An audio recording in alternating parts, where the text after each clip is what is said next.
Welcome to PDAC 2026. We did it really special this time. We got Tracy to come down to Toronto. It was a fantastic party, a fantastic week. My voice is still not back yet.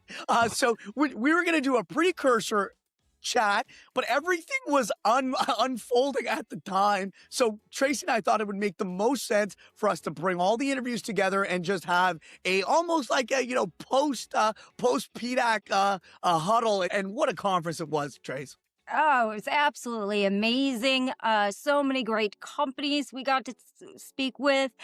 So many exciting things going on in the industry. So can't wait to share it all with you. All the action in the Middle East, the war, the dynamic has changed. This is clearly a commodity environment. From the PDAC side, it was a great insight on some of the serious challenges in the industry on the supply side. I think we're seeing real time the supply implications for oil. We're seeing that, and how that can impact the market very dramatically. In today's conference, you're going to hear from a lot of great companies across the commodity spectrum. And I'm going to list them out. We're all playing this entire stream. We'll also have segments out as well. Anfield Energy joining us on the uranium side. Power Metallic doing polymetallic. So that's kind of across the periodic table. Ecora Royalties, they're an interesting royalty company where they're focused on the royalty side of critical minerals. Silver VIPR Minerals, clearly on the precious metal side, representing silver. Cambria Gold Mines, gold mining in the Golden Triangle. Newcore Gold, Africa Gold, Galleon Gold, Metallic Minerals, Stillwater, Critical Minerals, Hot Chili Copper, First Phosphate, Viva Gold, and also we got a chance to catch up with Daryl Thomas, good friend from Cambria House International. That was a packed party, packed house. That was a lot of great insight, Trace. Absolutely. So Trace, rounding it out, right? Like that's just kind of representing one side. Maybe your thoughts on just clearly everything is evolving and it's a state of flux. For anyone watching, this was recorded a day before. So, but from where we sit today, that's the 9th of March.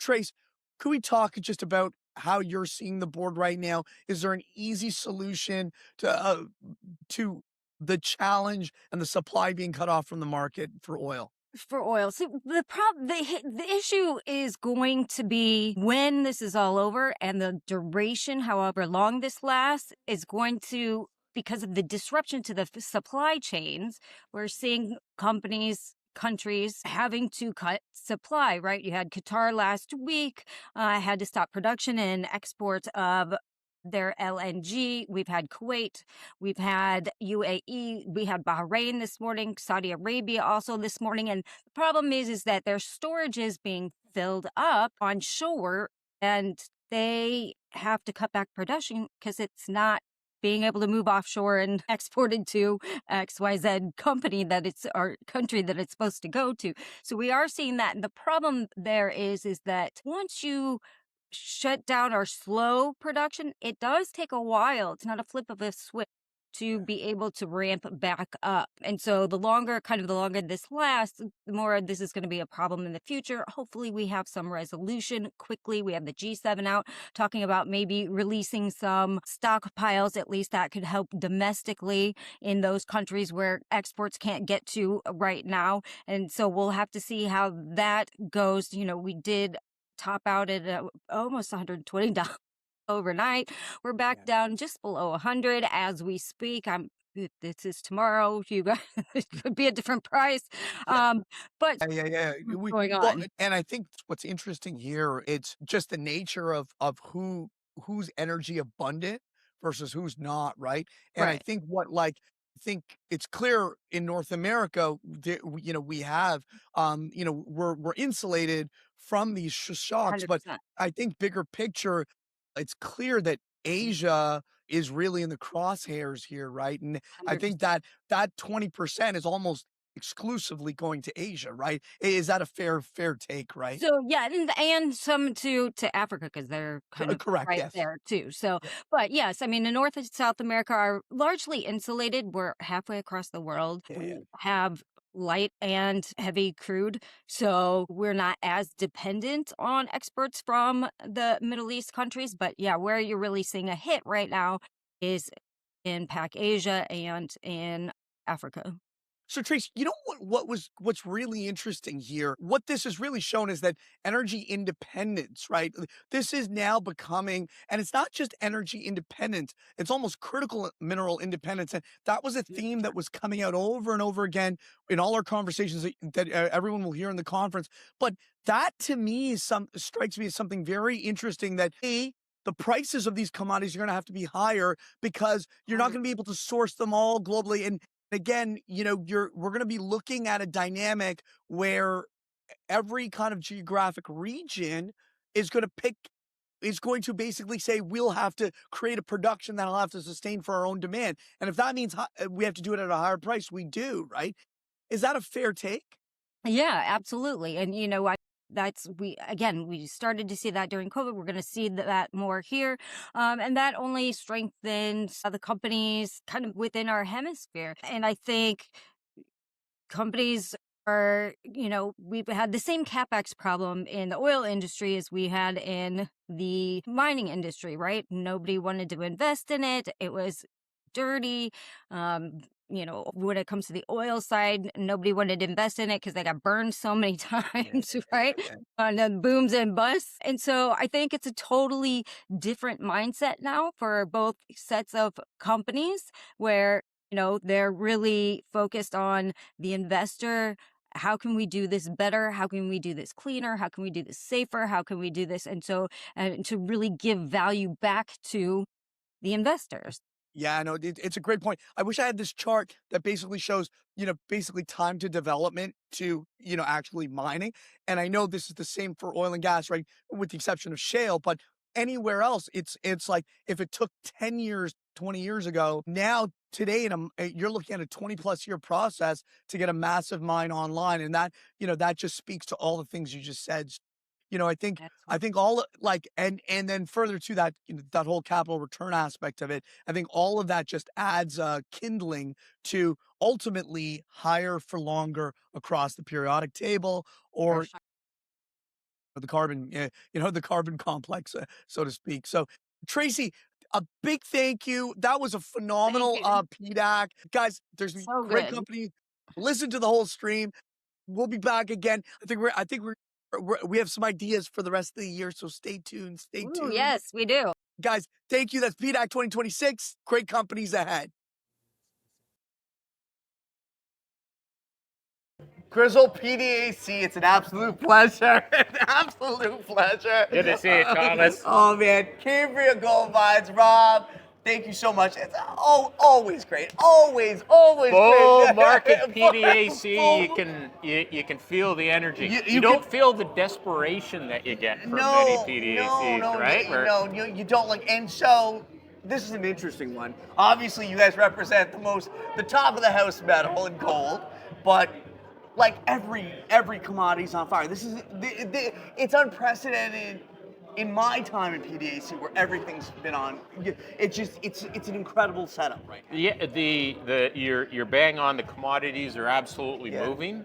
Stocks are moving too, but this would be my fourth really big bull market throughout my career. Right. And you ain't seen nothing about it. It's where when the strippers are giving you the tips of the brass rail, maybe they are tonight. Yeah, actually, some of your clients might want to go check out and see if anybody's recommending Cambria Gold Mines or not. Then it's the top of the market. So we're not there yet, right? We're we say and that really is an interesting part about mining, right? Where basically for the cycles, yeah. Commodity, the metals lead. So the stocks follow. The metals have led. The stocks have, there's still incredible value. So break it down to me how you think about the value of ounces in the ground that have not caught up with the metal price? Because there's a disconnect there, right? Yeah, there is, and and it's the same in bear markets too. Is actually you are seeing the majors move. Yeah. And the advanced explorers, the developers, or the small producers, they're starting to catch up, and just behind the explorers are starting to catch up. But where you see things really start to move in my history is when M&A really starts to pick up. There still hasn't been a lot, whether it's Uber deals, even though you're hearing there's always rumors of it. You're not seeing a lot of the single asset companies like Artemis is still out there. Skeena, where now the majors are under and mid tiers are under pressure to grow. And so, how are you going to grow? There's not a lot of product out there if you're buying, and expiration takes so long. Is which companies can you go out there and acquire to help build your portfolio and increase your production? We haven't seen a lot of those big transactions yet. And anytime you see those deals coming in, and this was my experience like in 2007, 2011. Back in the mid 90s when I was pretty young in my career, it was, you see those deals happen, it releases so much more additional capital into the space that stocks really, really fly. So we haven't quite seen that in this cycle yet. So probably later on in 2026 is my guess. With that lens, with the mid-cap lens that I need to grow my ounces, and I don't have inventory right there. Yeah. Talk to us about Cambria Gold Mines and what you have, with the Premier Gold Mine. Like, how are you thinking about the asset you have and how that fits in, and why that makes a ton of, because I always like to think through an M&A lens, right? And not to say M&A is the end game, but it almost should be, right? Like, at the end of the day, I always want to think about how this thing can get taken out. So, our goal is to put the deposit back into production. It was briefly in production in 2024. Yeah, and so just to rewind, tell us a little bit about the history of this, right? Yeah, so Cambria Gold Mines recently renamed. It was formerly Ascot Resources in the Golden Triangle area of British Columbia in the Pacific Northwest area, famous for super high grade, and particularly at one of the deposits, the Premier deposit. So there's two significant gold deposits that are permitted. There's a brand new 2,500 ton per day mill. The previous management team didn't do enough development and couldn't get enough ore to feed the mill. Right. So they became, basically a hair's breadth away from bankruptcy back in September.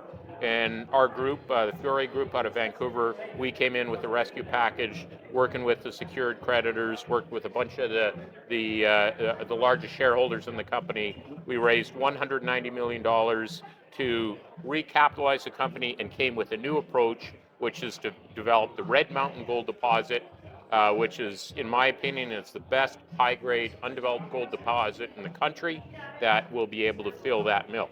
But there's a series of 4 deposits, all that Cambria Gold Mines owns, that will feed that mill.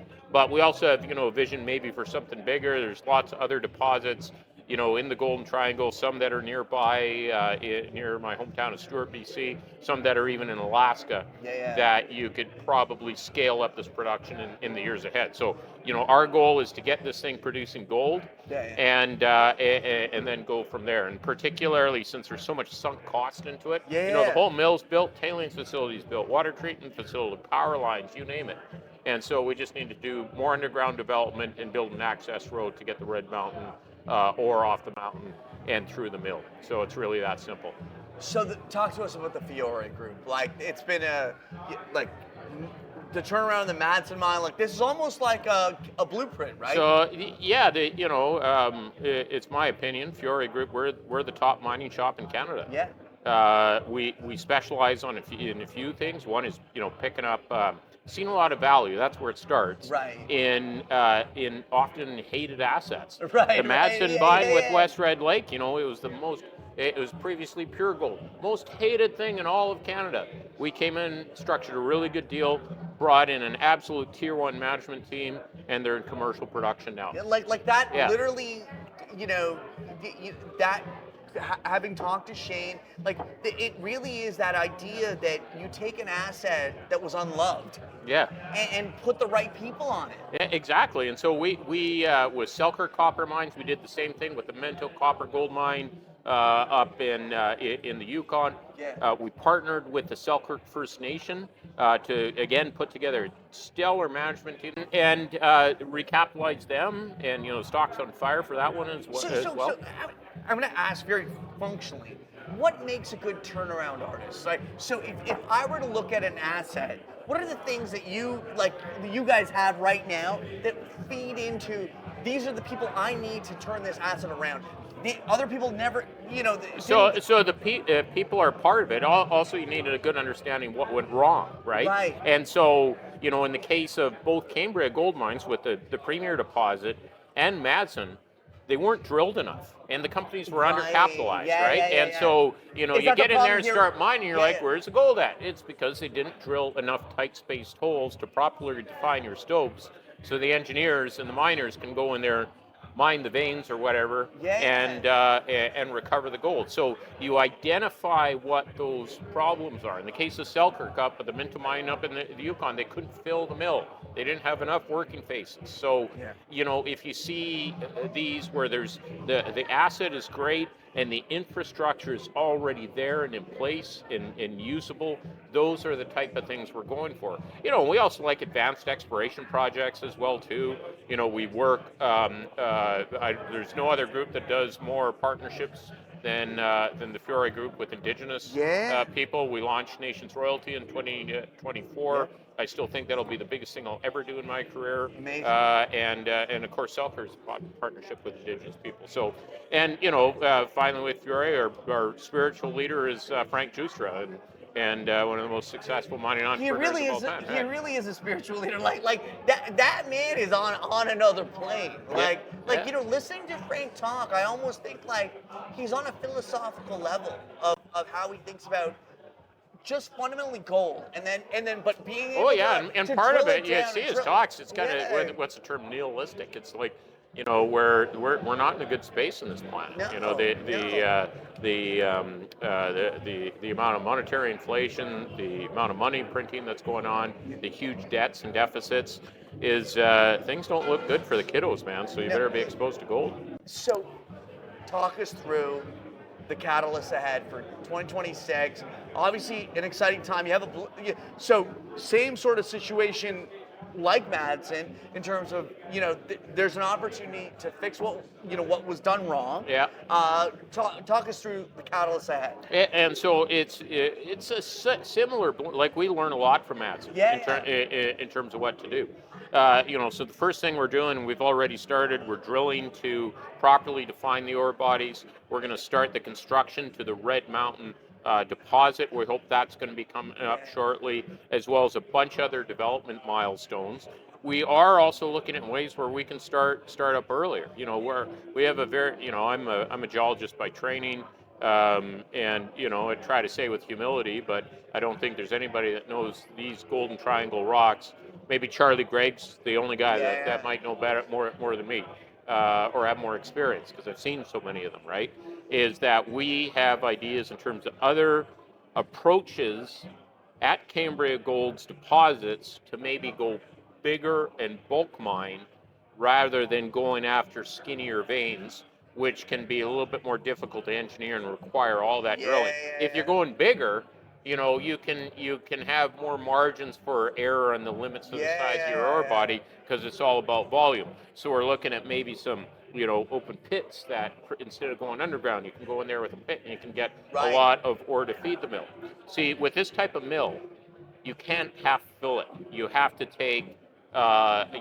fill it with completely with ore, because itself grinds itself. and you need to have some bulk tonnage deposits to do that.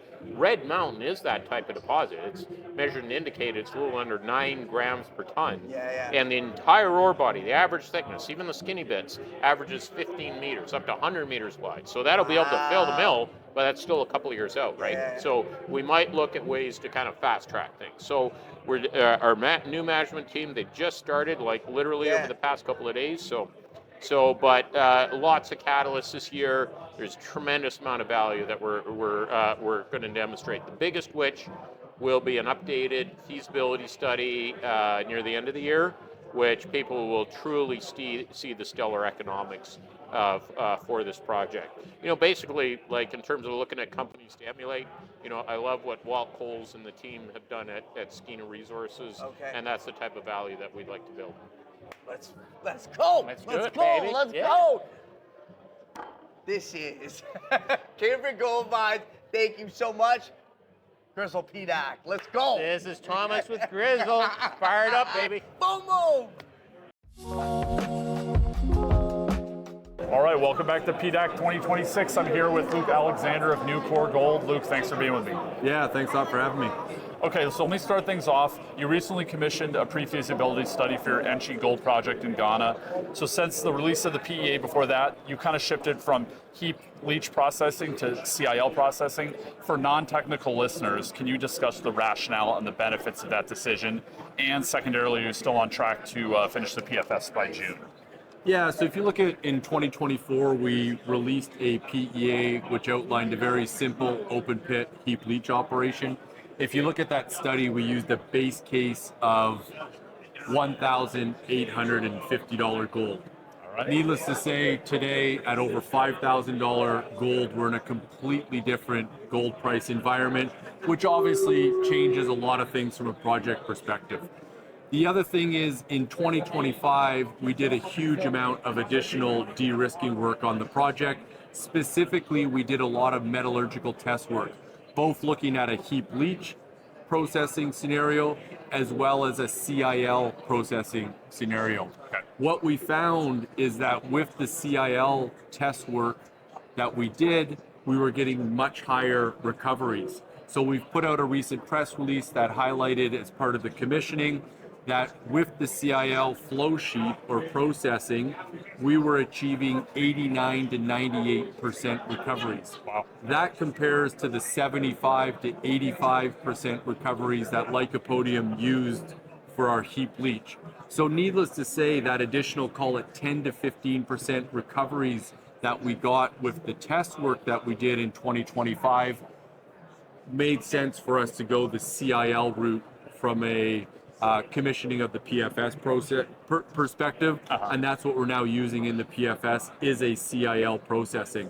We did a lot of work in 2025 from a trade-off perspective, looking at heap leach versus CIL, looking at a hybrid model, and through all of that work that we did alongside our consultants, again, those additional recoveries in this robust gold price environment made a lot of sense for us to go the CIL route. And that's what we're going to use for the PFS, which we're targeting to have out in June of this year. Excellent. Okay, that makes a lot of sense for that rationale. Okay, so I want to talk about warrants a little bit. You recently raised kind of a big chunk of money from warrant holders. They all redeemed before the expiration at the end of the month. So what do you believe drove the strong participation, and kind of how do you interpret this in terms of market confidence in Newcore and your project specifically? Yeah, so we just had $10.3 million come in from warrants which expired on February 27th.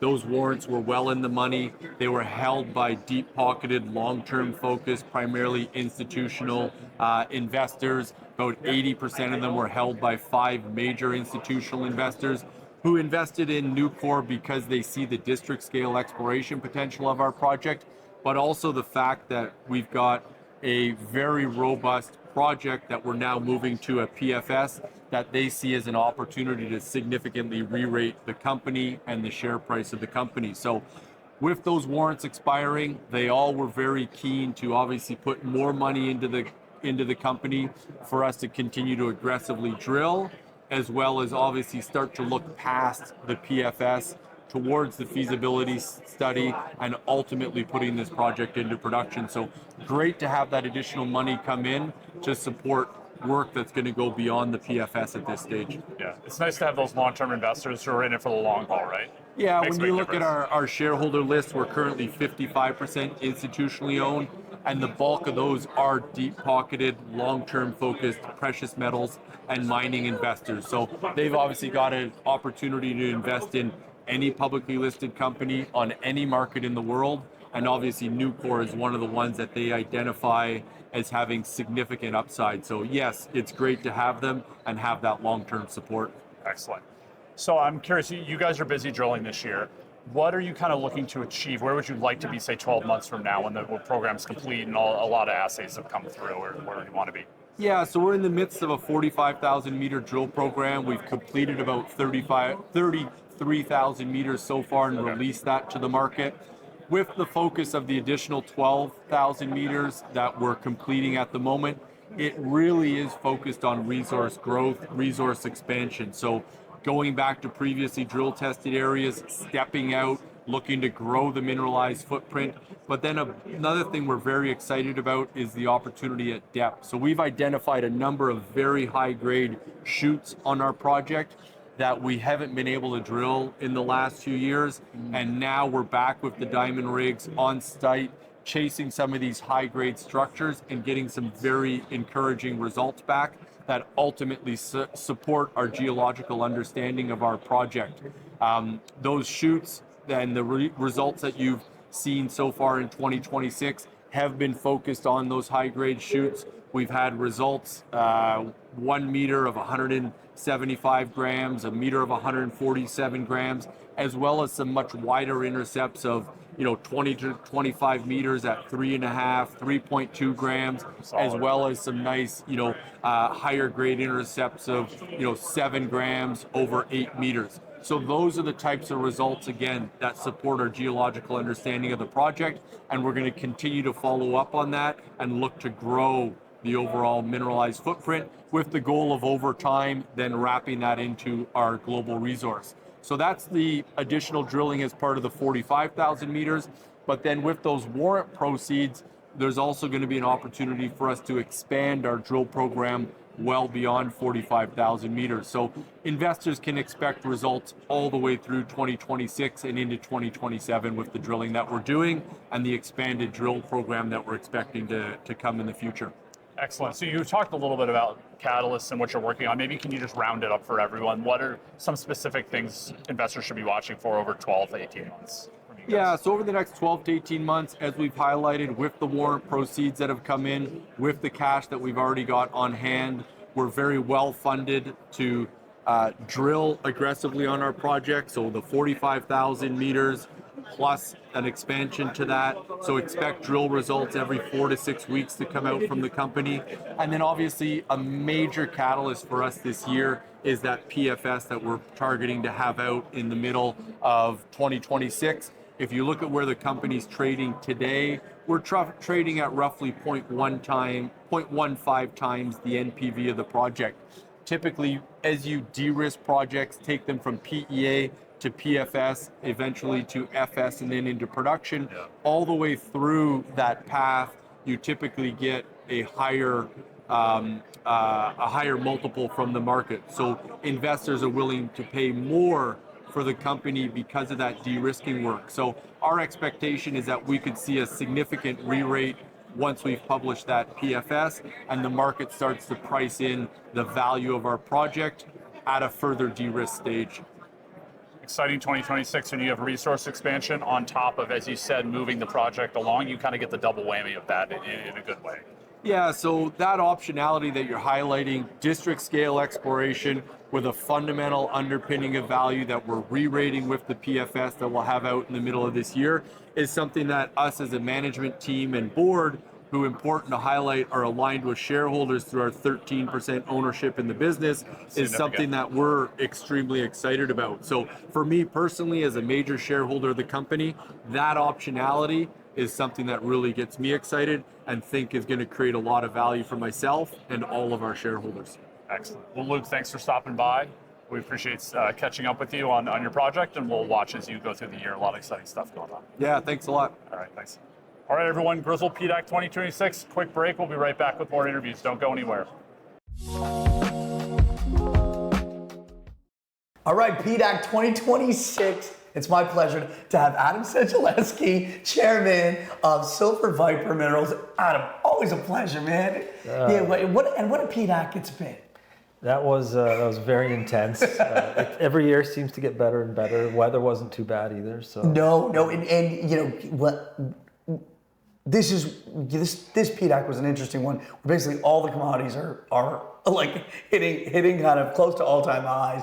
Everything's working. But let's talk about silver specifically. Talk to us about the opportunity you're seeing and just the investor interest as well in silver. Like, because this is always kind of the kid cousin to gold. But it feels like this PDAC, we've seen that significantly upgraded from the past.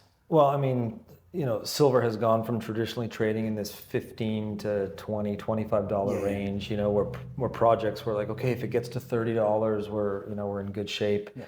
The thing blows through $100. It's consolidating here in the 80s. There's been a fundamental break in the system, which, you know, we're not going to get into much detail, but it's obviously brought a tremendous amount of capital that's suddenly interested in this. And so you've got the utility of silver, you've got, you know, the hedge against, you know, the printing of money. It is the, you know, the stepchild of gold, or however you reference it so eloquently.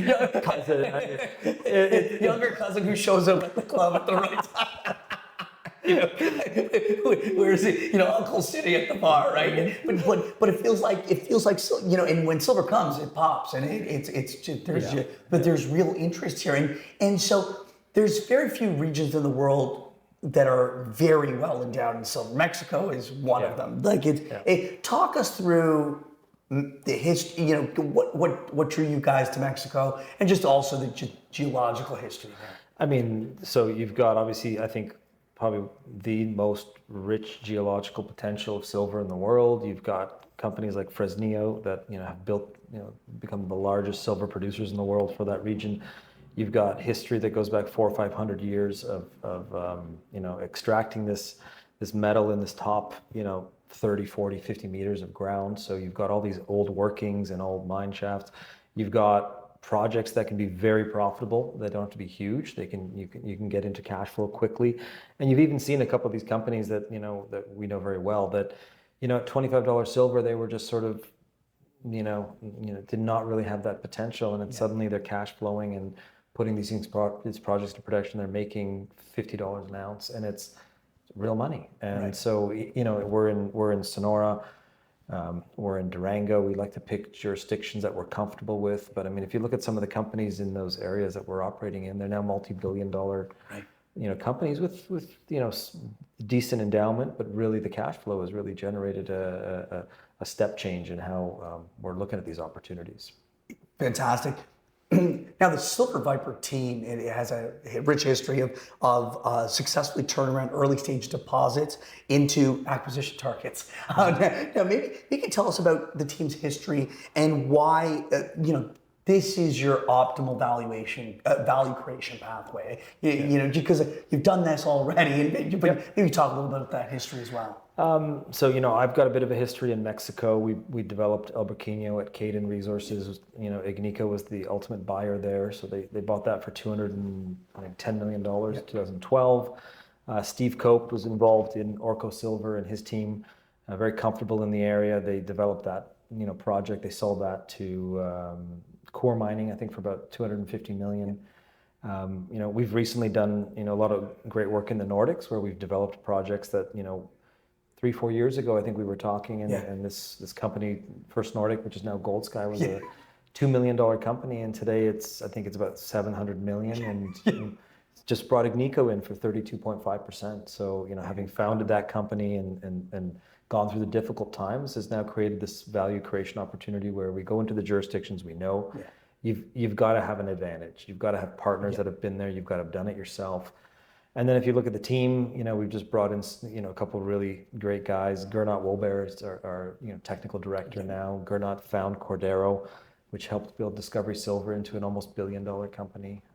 We've got Steve Cope that's got 10, 15 years in Mexico and knows these projects very well. Bought them from existing large producers in the area. I think Pan American Silver is La Virginia, which we now own 100%.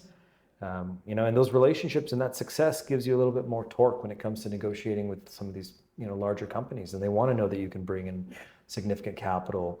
These projects, doing a $1 or $2 million drill program does not really create that value.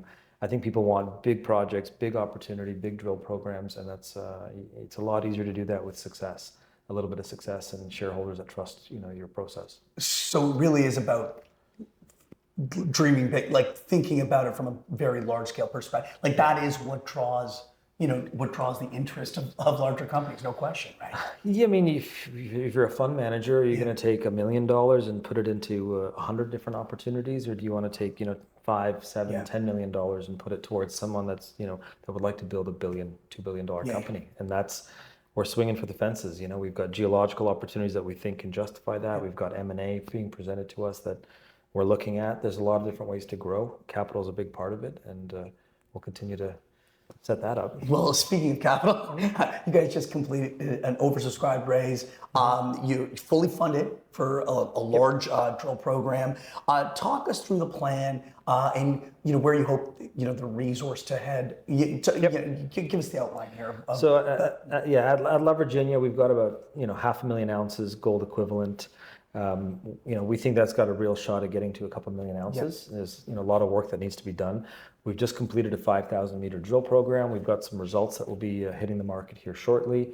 And for us, it's also, we've added a few new members of the team. We had to get the team ramped up. We want to make sure that we're targeting, the right zones and delivering, as quickly as we can on that potential new resource. But ultimately, I think we're going to put another probably 15,000 meters into La Virginia here and some of the parallel targets. I think we just want to make sure we fully understand all the material that's come back. And again, you want to be systematic here. You want to make sure you're dealing with the best information, processing it. We've got, Gernot just joined us a few months ago, so we're excited for him to get up and running. He's been to the project. He's excited about the team he's got on the ground. We've also got, the Caneto project, which is 50 million ounces of silver. We just bought that from Fresnillo, and so that will close probably in about a week to 10 days.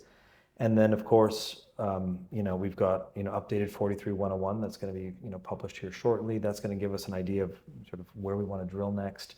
And remember, a lot of these things were done at much lower gold prices and silver prices, and so this is where we can start looking at new base levels of gold that'll be well over 3,000 an ounce, probably 3,500 to 3,800.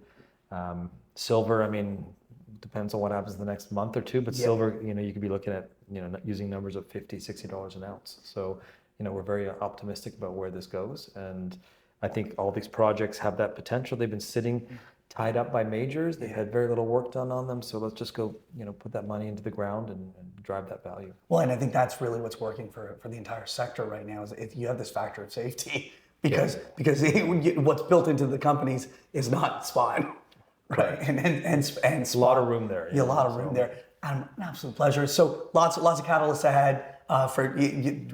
We've got, maybe talk us through just specific key catalysts investors should look out for the next 6 months. Yeah, drill results coming out of La Virginia. We've got drill programs starting at some of our new targets at La Virginia, as well as Caneto, the Caneto deal closing.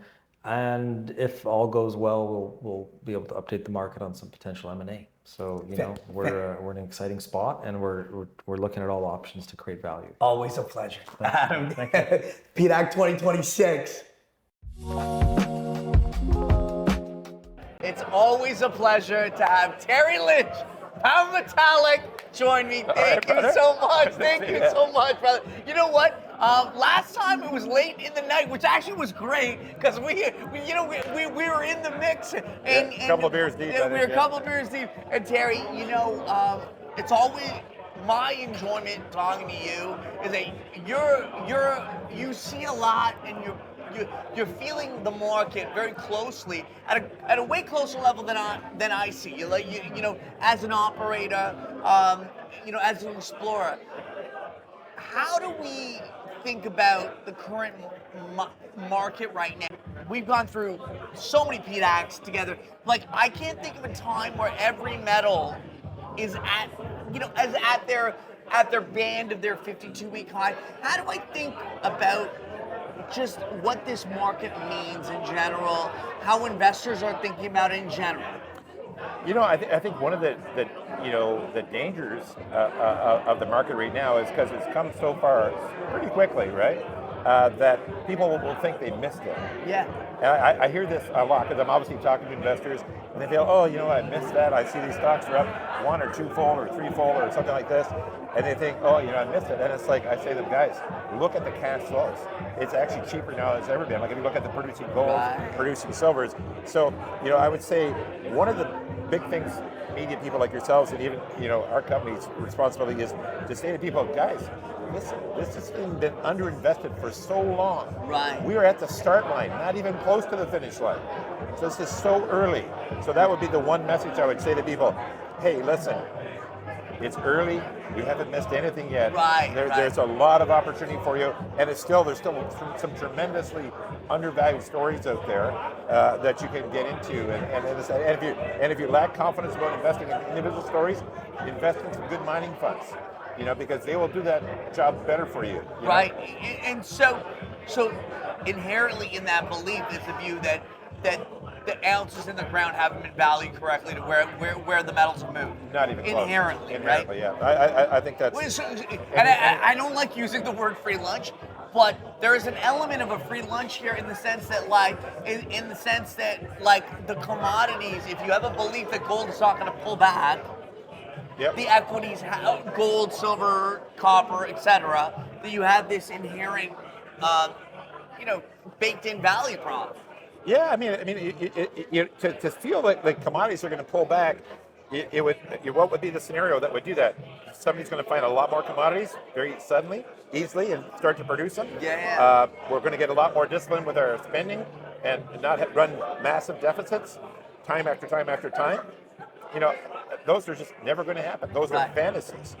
So if you look at those realities, then you have to follow the assumption that commodities are here and they're probably going higher. Yeah. And it's like, hey, will there be volatility like we saw in silver, like we saw in gold, like we'll see in copper? Yes, there'll be volatility, but the general trend line is moving up to the right. And so, your macro view, which has always been salient from Beaver Creek, I rewatched that footage of us, and I'm like, it's me. So, with that macro view and how Power Metallic is positioned, talk to us about it. Tell us how, why NISC, why the project, why the value prop here of first off, we were blessed by having a polymetallic discovery of the nature that we've got. It wasn't what we were looking for, but the gods blessed us. Thank you. Thank you. And, we were looking for more nickel and a normal nickel sulfide, and we hit this massive copper precious metal zone. Yeah. That is like, 10 million tons at 7% or something crazy like that, and it's going to get a lot bigger. So we were blessed, okay? And we've done the right thing scientifically to follow it up and do all the right things to bring it to fruition and move it from there. Now, when you're given that, one of the challenges we've had is that there's only been 20 of these in the history of the world. Right. So it's not like people remember them. It's like the last one would have been Sakatti and Anglo-American, but it's in a big ship, so they probably didn't talk about it a whole lot. Right. And then before that it was Boise's Bay, but that's this is 40 years ago. Ancient history. Yeah, right? so people forget. I remember, we put out an intercept of 32 meters of 7% copper equivalent. And I thought to myself, okay, today the stock's going to triple. Because it shouldn't, The stock went down 20%. We weren't raising money, and I'm like thinking, how is that possible? And I remember I was saying to my geos, because we had put out some, 40 meters of 4%, and it didn't really rock it either. And I'm thinking, you know what? I think people are thinking there's a decimal place missing there. And I swear to God, I think when we put out 32 meters of 7%, they were thinking it's actually 0.7%. It's like okay, but who cares? And so I had said to my geos, I was saying, guys, it was at 110 meters, and we actually had stuff above that. We could have put it at 130 meters at 2.5%. I'm saying, I think we should put it at 130 meters at 2.5%. Because whenever people put it 100 meters at 1%, everyone goes, ga. You know, and I'm like, are you kidding me? You know? Anyway, we didn't do it for 43, you know, for you know. But in hindsight, I wished I had. I'll tell you. Ooh, that would be like almost a great parody thought project. Right, just to be like, listen, how does the market react to these two scenarios that have the same amount,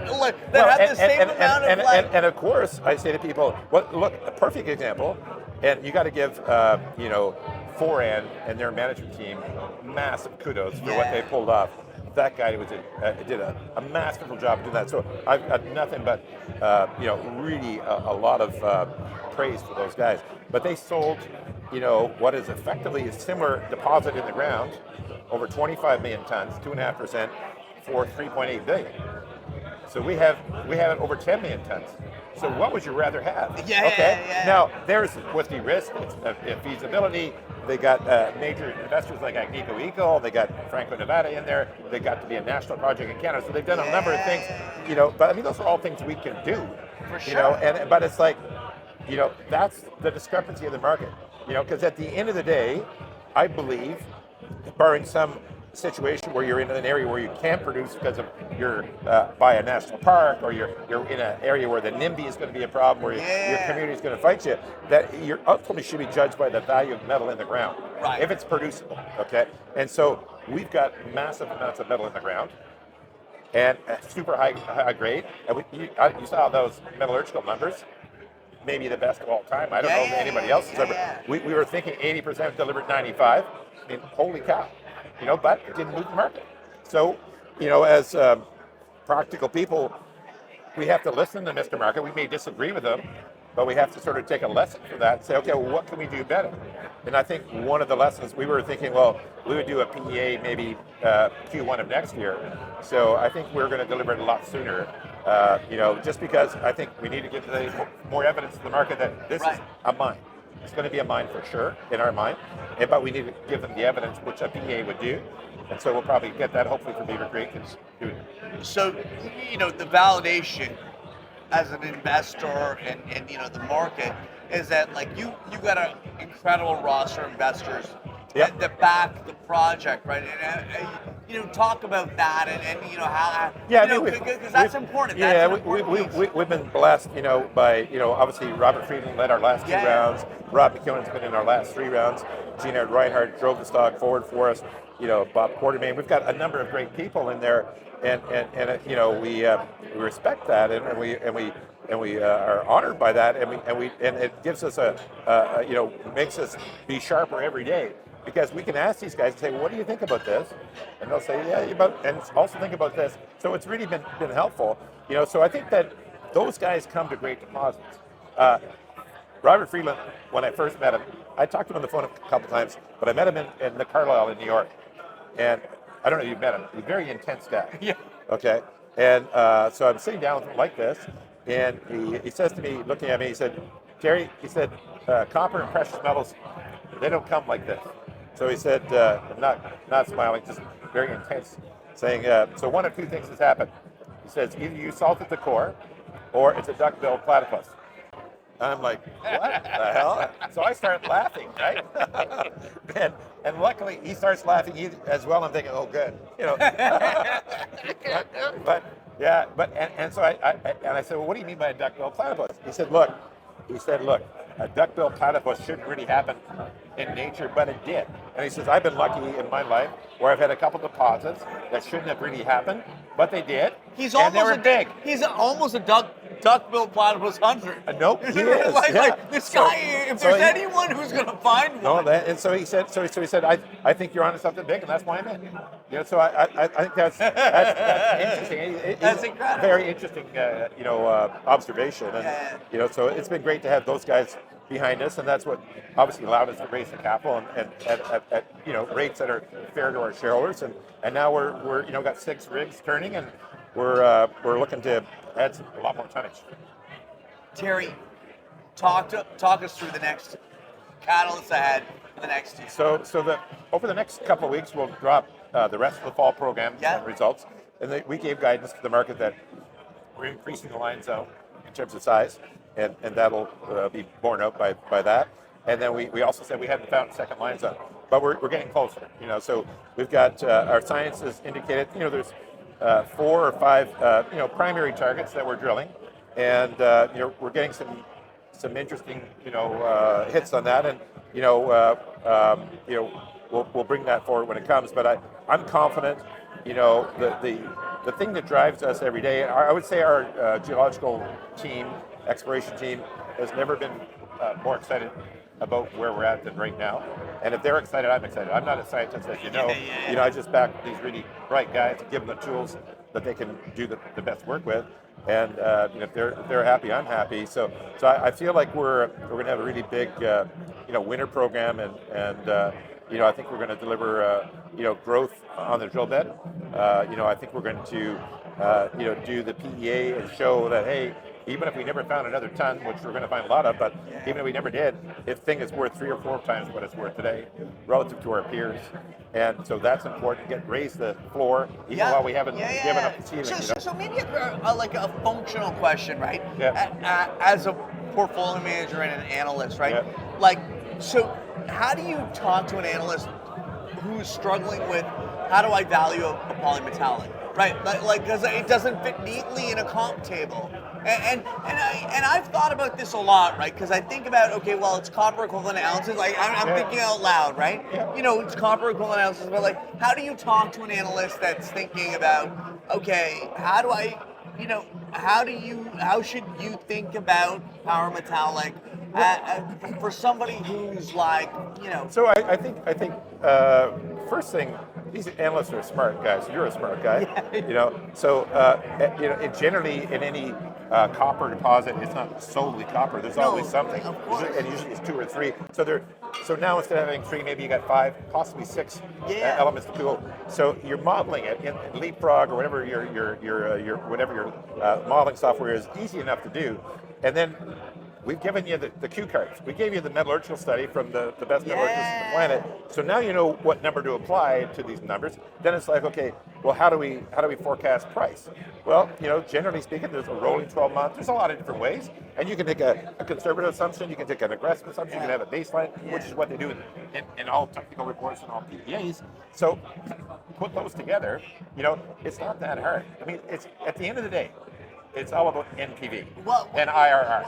It's about how much metal am I going to be able to get into this beast, versus the capital cost I have to put into it. So I guess when you because you have, for lack of a better term, because of polymetallics are embarrassment or riches.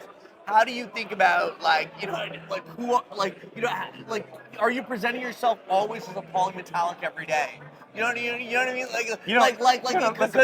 It was funny because you could be a copper guy today. You're going to be a PGE guy tomorrow. Well, it's funny.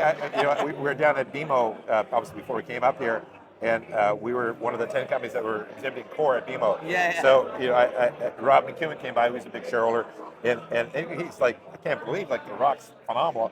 And he says, man, what do we got to get this stock going? What do you think? And because I said, I don't know, Rob. What do you? And he says, maybe you got to sort of put out that PGE equivalent and a gold equivalent. So it's because he says, I don't think people. That's right. That's actually right. And he was talking about. He said, when we were at Goldcorp, one of the things they had done was he said, we put out this diagram where we showed the holes that were 1 gram gold, holes that were 5 gram gold, holes that were 10 gram gold, holes that were greater than 10 gram gold. And he says that allowed people to see how concentrated their high grade was. And he says maybe you should do that with your stuff because you've got this crazy grades.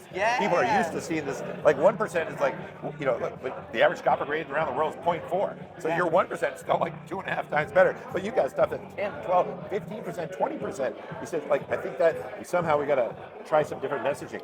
And I thought, hey, great idea. Oh, that's a great. And that's the benefit of talking to savvy, all-star Hall of Fame veterans like that, and having them say, "Hey," and who are on your cap table, and who want to give them supportive, and so that's just tremendous. But he's just like a prince of a guy, and has been super helpful. So that means we're going to take that. Terry, an absolute pleasure. All PDAC, Terry Lynch. Whether it's Beaver Creek, PDAC, it's always a pleasure chatting about my man, Terry Lynch, Power Metallic. Thank you Val. so much. Cheers. Take Thank care. you. Take care. Bye. It wouldn't be a Grizzle PDAC if we didn't sit down with Ecora and catch up on what's going on. I'm here with Marc Bishop, Lafleche, CEO. Marc, great to see you again. Great to be back. Back at PDAC. All right, Marc, so I got to kick it off. You guys have seen a dramatic royalty change. So I think when we first spoke, coal was up to 65% of your royalties. Now your business is totally driven from copper, other critical minerals. So what should investors expect from Ecora going forward? Yeah, look, 2025 is a landmark year in that regard. I think we spent a lot of time speaking in the past with you and others about our portfolio's evolution from a cash flow perspective, and that was expected in 24, 25, 26. 25 does feel like that inflection point, where for the first time in 2 decades, 65% of the revenue base last year, more than 50% in other words, came from critical minerals. And of that, 57 million of revenue last year, 50% of that was base metals. Right. So fantastic, and we expect continued growth from base metals this year and towards the end of the decade. So all in all, I think Ecora is really emerging today when you look at its sources of revenue with what we've always known Ecora to be when you looked at Ecora from net asset value, which is very heavily concentrated and showing a fantastic growth profile in critical minerals. Okay. All right, so is Ecora, are you guys back in royalty acquisition mode, or are you more focused on optimizing the royalties you had? Because you've been very active the past few years, so I'm just thinking, where do you feel like you are? Where's a good spot for you? Well, look, I think this portfolio, and any royalty portfolio, provided you maintain quality in what you acquire, can always be improved by diversification. Okay. Diversified by counterparty, by jurisdiction, potentially by commodity. This is only additive and incrementally positive for a royalty portfolio if you're seeking to reduce the portfolio's expected volatility and diversify medium, longer term sources of growth in the business amongst different assets. Our growth profile, when we look ahead to the next few years, is very layered. Starting first with producing assets today, ramping up to full production levels, next brownfield expansion potential, next assets that are really at the front end of the development curve expected to come into production in the medium term, and then beyond that, longer term assets moving up the development curve.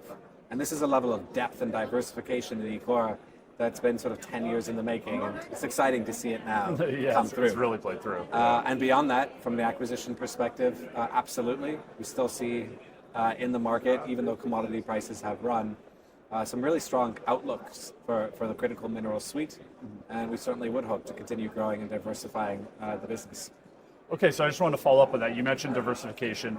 So would you, even if you really like a certain commodity, there's a certain weighting to it that you would say that's just too much for our company. We want to stay as a diversified metals company. Is that like how we should think about Ecora's strategy? Yes and no. I mean, look, we've really sought to build our portfolio around copper. 50% of our net asset value today is copper, and that's expected to grow organically over the next years as we move forward in time from assets either coming up the development curve, from assets ramping up productions, or assets coming into production.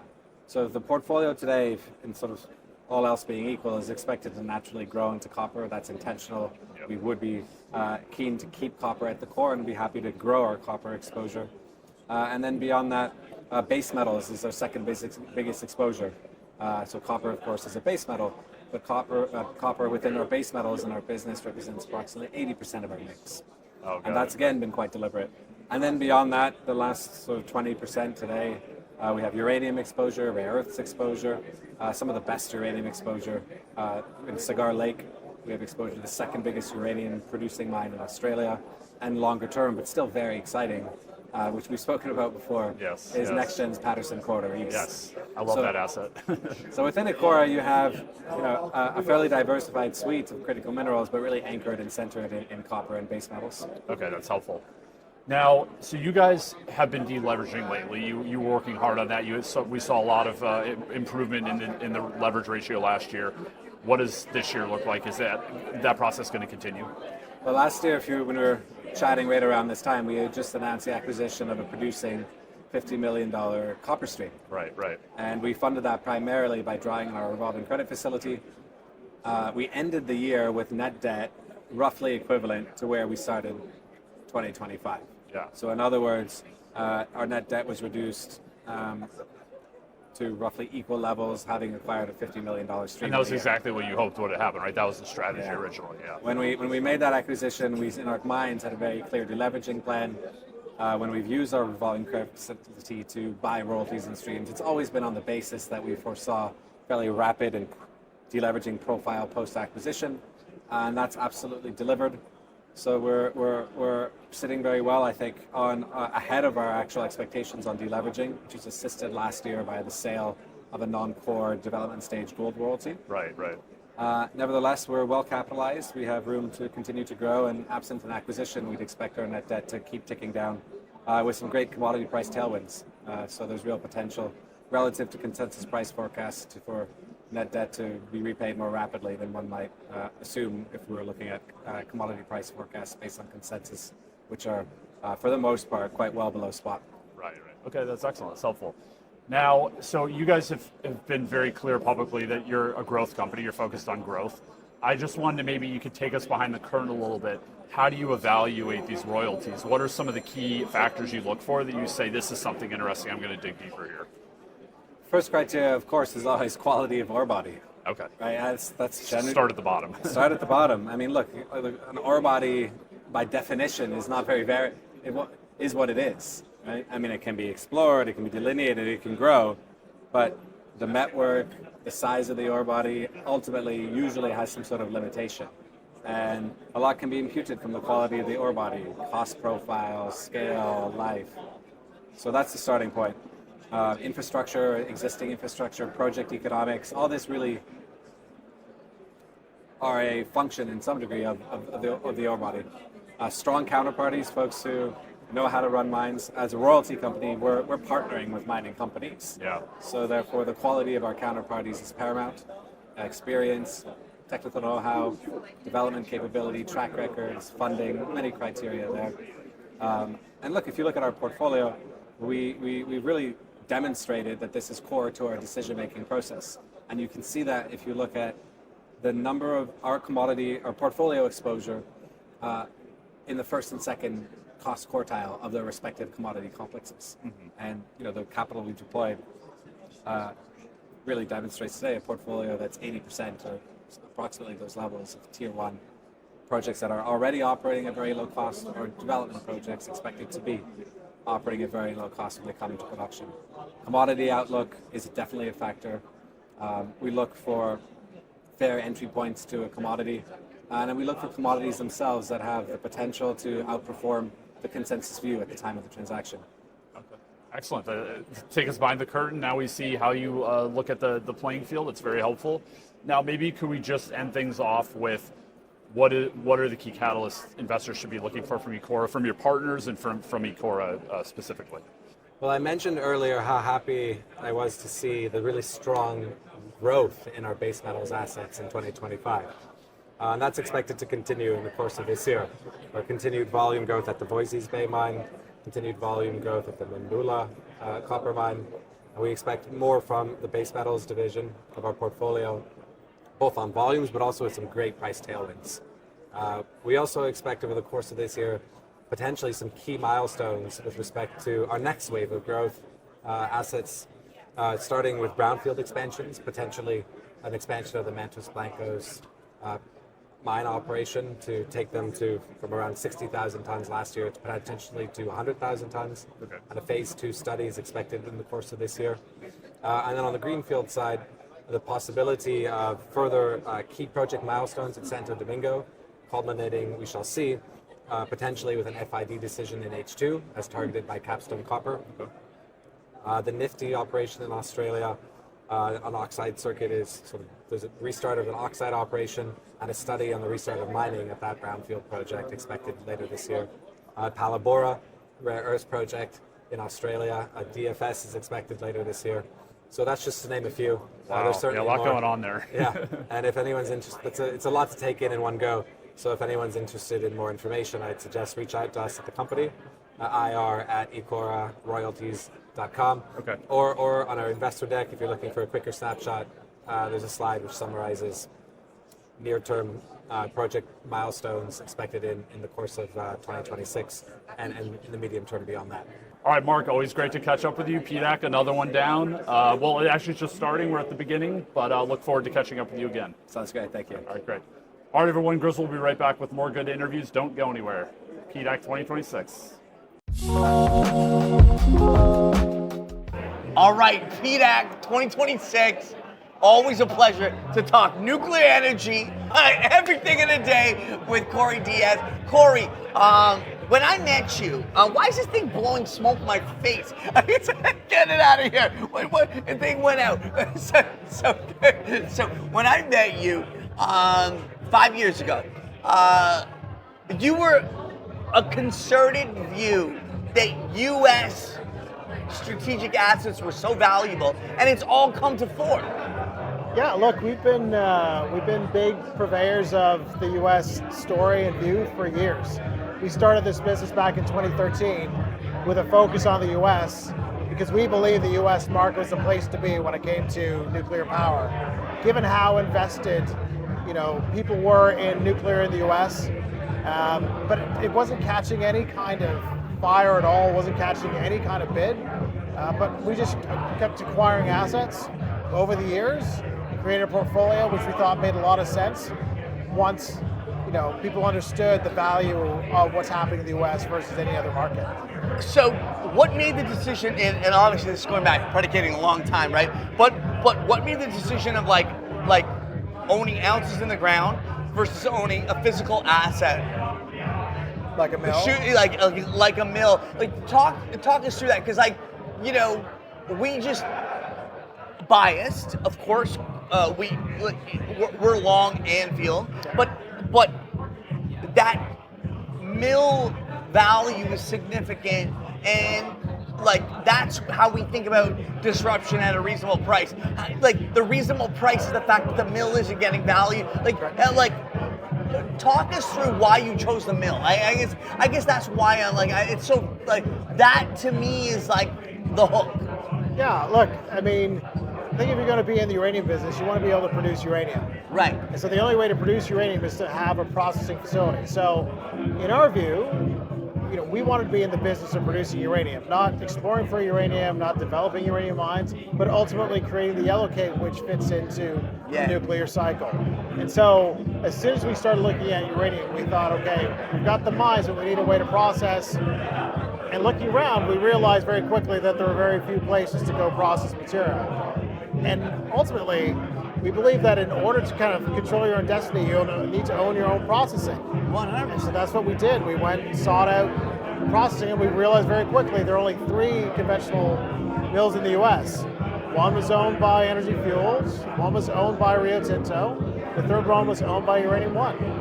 And we started negotiating with Uranium One back in 2014. It took us about 1.5 years to get the deal done, but ultimately, there was a lot of concerns around Russian ownership of the asset. The state itself was trying to force Uranium One to move it into production or sell it. So we kind of were in the right spot at the right time, and so we managed to get a deal done. And we've held the asset since then, and waiting for the market to turn around. And finally, we feel that we're in the right place.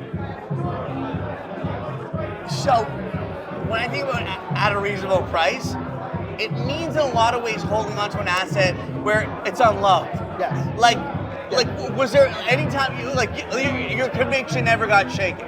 No, look, we've had some lean years over the years. Look, we started in 2013, so it's now 2026. So certainly post-Fukushima, we knew it was an unloved sector, uranium was unloved, but it was an opportunity to start buying assets on the cheap. So we never thought it would take 10, 12 years to turn around. We thought it'd be a lot shorter, but at the same time, we thought we've got assets which could be huge differentiators in this market once the market does turn around. So we had conviction that the U.S. market would turn around. Yeah. So this is where we are. And you just need to weather the storm, and here you are right now. And so at the top of the house of that conviction, just to put it into context, is that the fact that you believe nuclear is a superior fuel, fundamentally. Yes.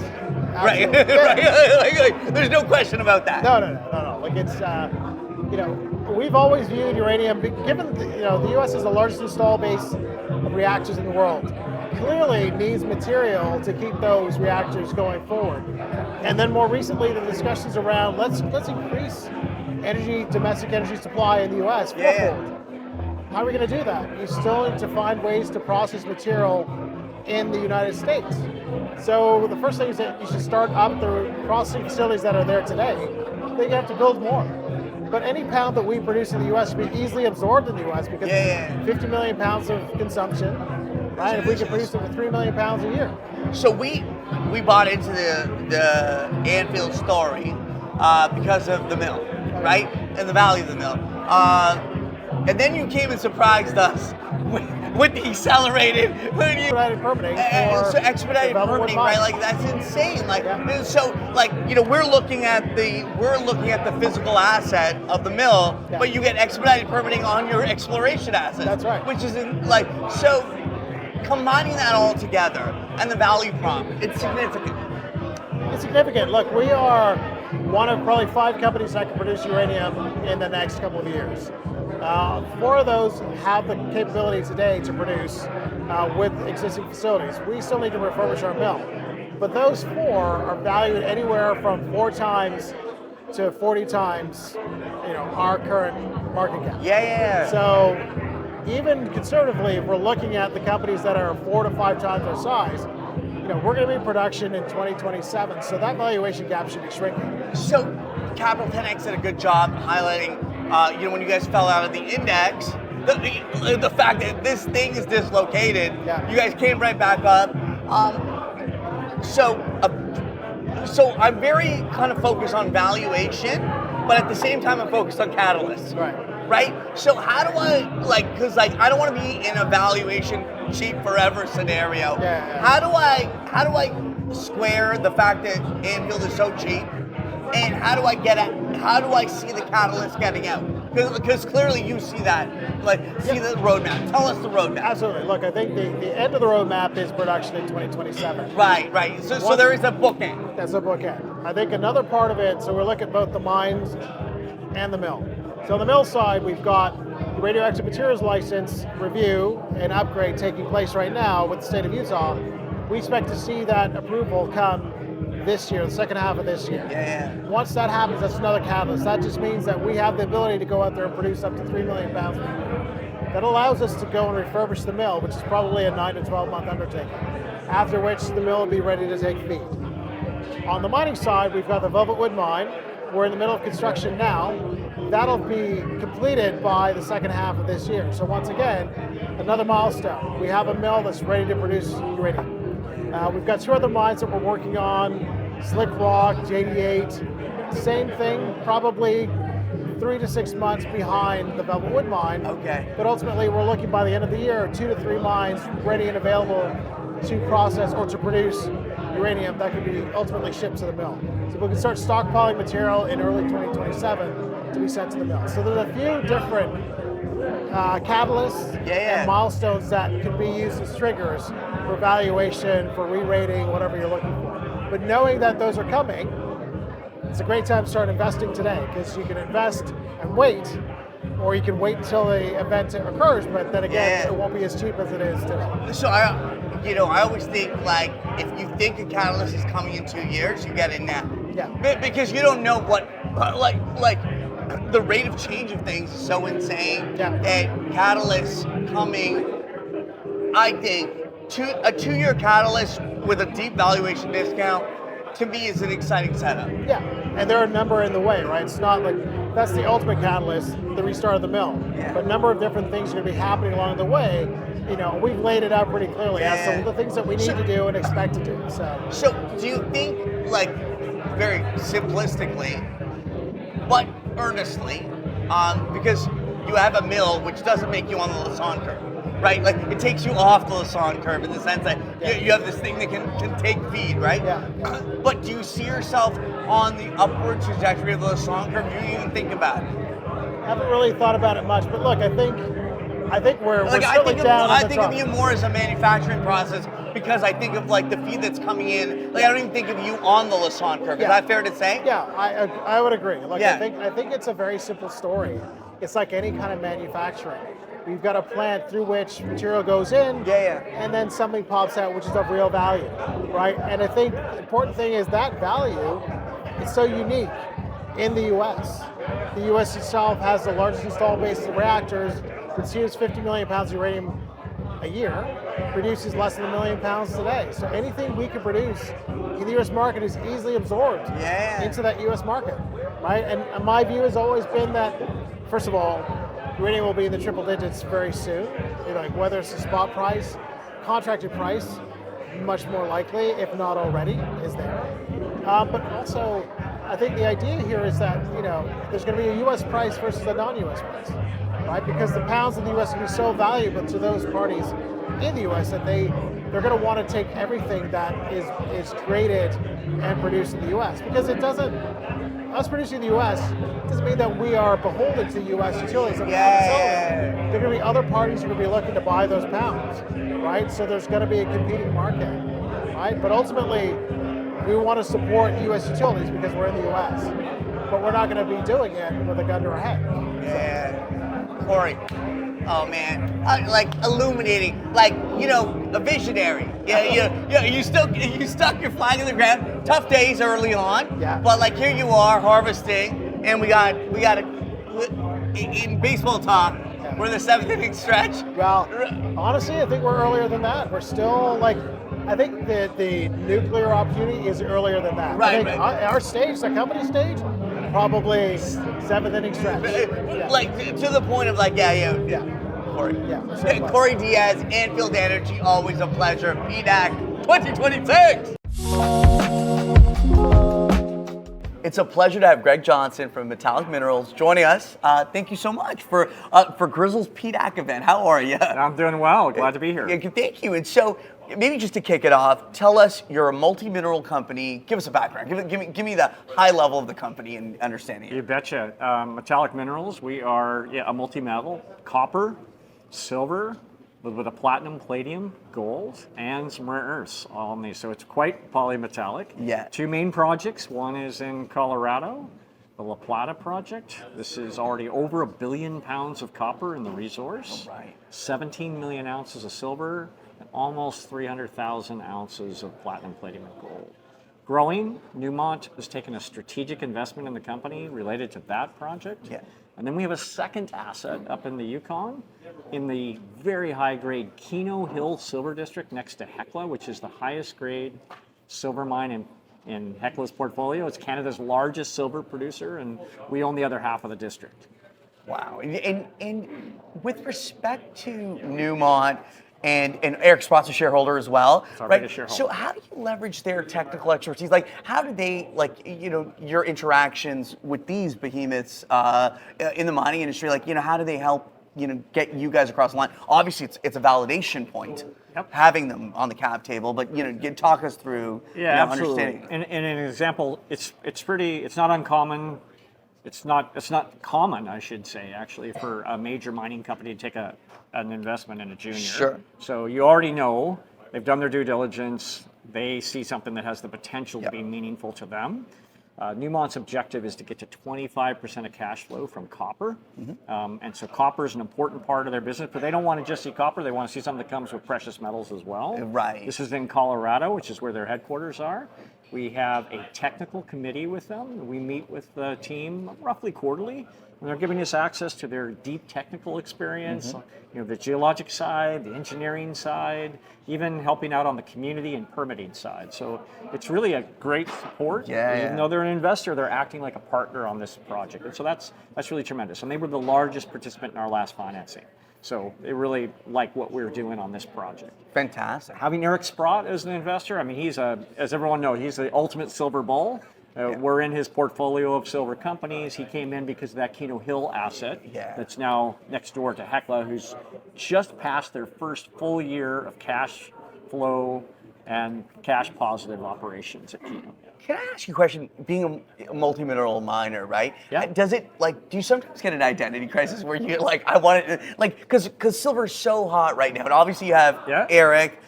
How do you prioritize, the project? Because now you guys, you have a nice situation where all the metals are working, right? Yeah. But how do you prioritize to say, capital is going to go to the silver or copper? Like, how do you think about that? Yeah, no, I mean, it's a really good question. First of all, it gives you internal diversification. Yeah. We've got exposure to copper for our shareholders. We've also got exposure to silver, and we've got some of these other critical minerals that come along as well. And so for us, these are both great projects that are at that resource growth stage. If you're familiar with kind of the development phases that we go through to go from initial discovery, resource development, growing that resource, and then we start the engineering phases. And I say to a lot of people, the mining industry over the last 20 years has evolved to become a lot like pharmaceutical biotech. Right. Yeah. People know. Yeah. They do their research, they find a drug they want to pursue, phase 1, phase 2, phase 3, and then what happens? Big pharmaceutical company comes in and either partners or buys out the company. And that's exactly the mining business. Right. We make a discovery, we start to grow those ounces, we drill holes, and we build out a three-dimensional resource. Then we take it to the first engineering study. We call it a preliminary economic assessment, then a pre-feasibility, feasibility.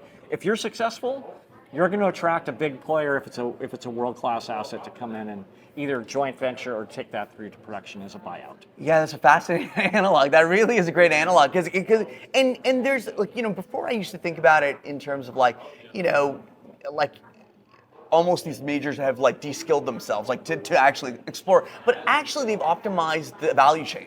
I think it's what they do well. Yeah, they know how. I mean, a mine. What a lot of people don't appreciate is a mine is a complicated industrial facility, right? And the big mining companies have the balance sheet. They know how to build them. They know how to operate them. That's not my skill set. I'm an exploration geologist. Our team, what we do well is identify areas that have the possibility to become a big deposit, pick up that ground, drill it, and if we're successful, we're going to make that big, and then we're going to de-risk it and revalue it through to higher engineering studies. It almost is like about optimizing everyone at their best spot. Absolutely. Right, because then you then move on to the next prospective geology. Absolutely. So you guys have an interesting royalty. Talk to us about that. Yeah, unusual for exploration development stage company. We actually have cash flow. So up in the Yukon territory, a lot of people may be familiar with the Yukon. This was that famous gold rush of the 1890s where people got on trains, boats, hiked, whatever, to go north to this place to find gold. 20 million ounces of gold has been produced in this Klondike region. We are one of the largest holders of placer or alluvial claims in the Yukon. It's an active industry that's going on, but these companies that mine the gold are, they're small operators. So they don't have exploration teams. They don't have land teams. So what we've done, we've picked up the ground, we get the permits, and they basically invite high quality operators to come in, and we take 10 to 15% of the raw gold that they produce. Last year was our biggest year of production, third year of production. This year, we're going to have 2 operators that have already started. We've got 3 or 4 more that we're talking with. So we're looking to grow this into something that not only covers the cost of running our public company, but starts to contribute towards exploration and development costs on our silver and our copper assets. That's incredibly fascinating. So how does that affect your strategy for raising capital, right? Because clearly you got this ace in the hole, if you will, right? You have this cash flowing piece, right? Obviously, that changes the dynamic, puts you guys in the driver's seat, right? Absolutely. Well, for our shareholders, already we talked about the diversification, having silver and copper, but now they also know, hey, these guys have actually got cash flow and they're getting exposure to gold production. And so that gives them confidence, right? If the market gets a bit soft, hey, we don't have to go out and rush out to do a financing. We've got non-dilutive cash flow that's coming in. So it just gives us optionality in the way we look at running our business and certainty for the shareholders. Hey, these companies don't make profits most of the time when they're exploration stage.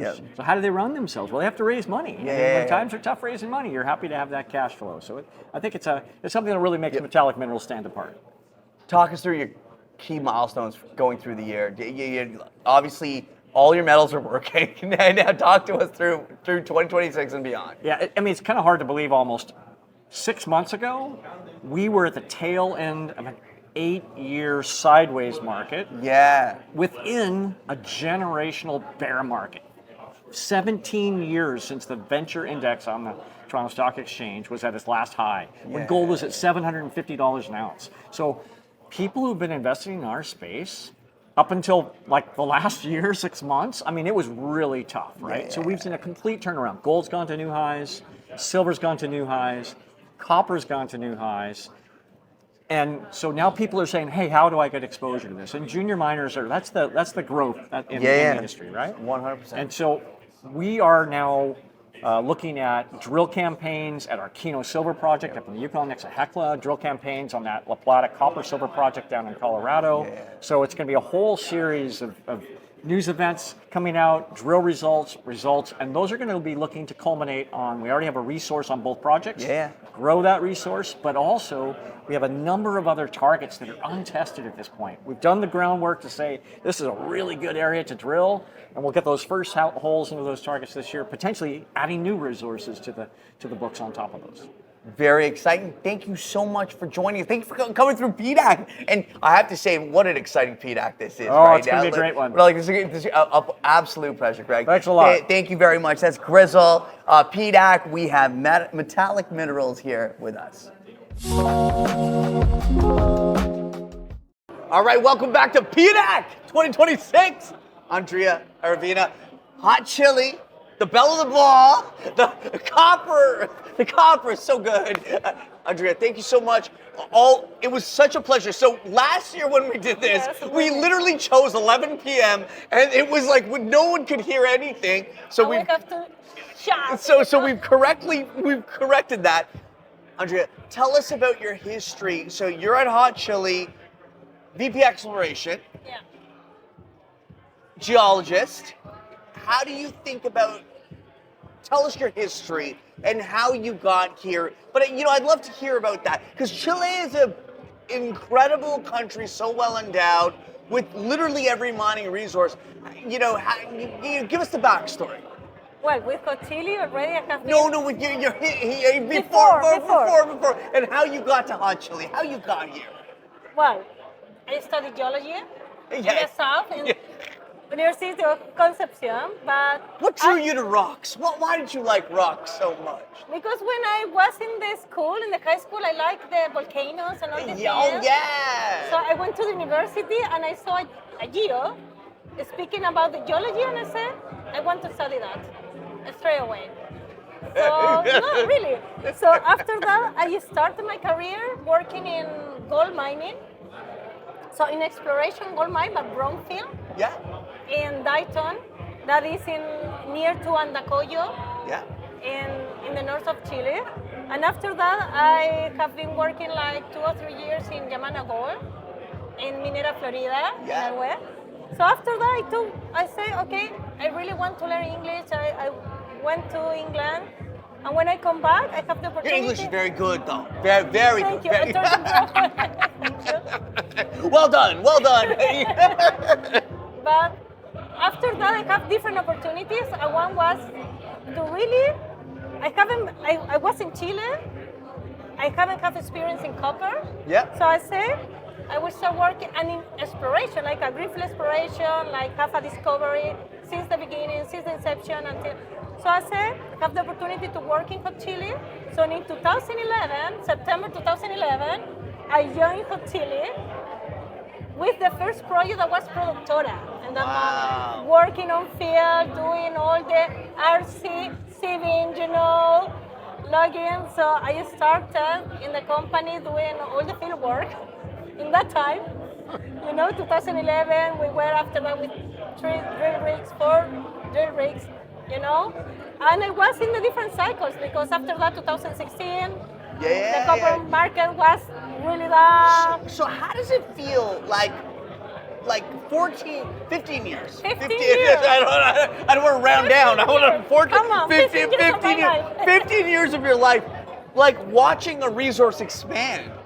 That's an incredible, it's an incredible, so. Already 3 deposits, 3 discoveries, Yeah, so the commitment, it almost is it's a commitment to the resource, your belief, right?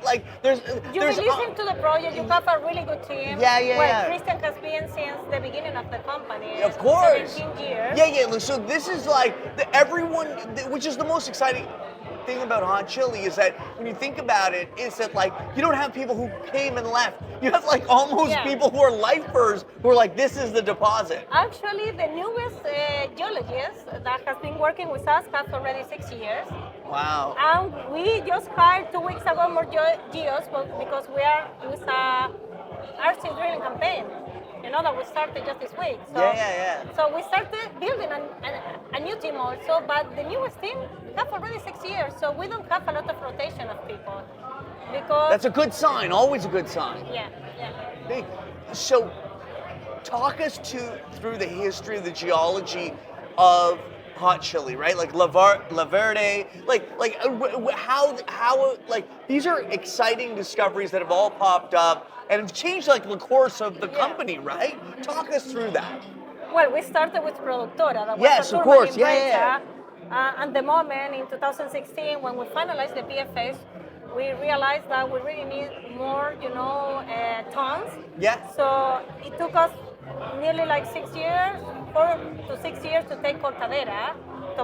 Cortadera doubled the size of Productora.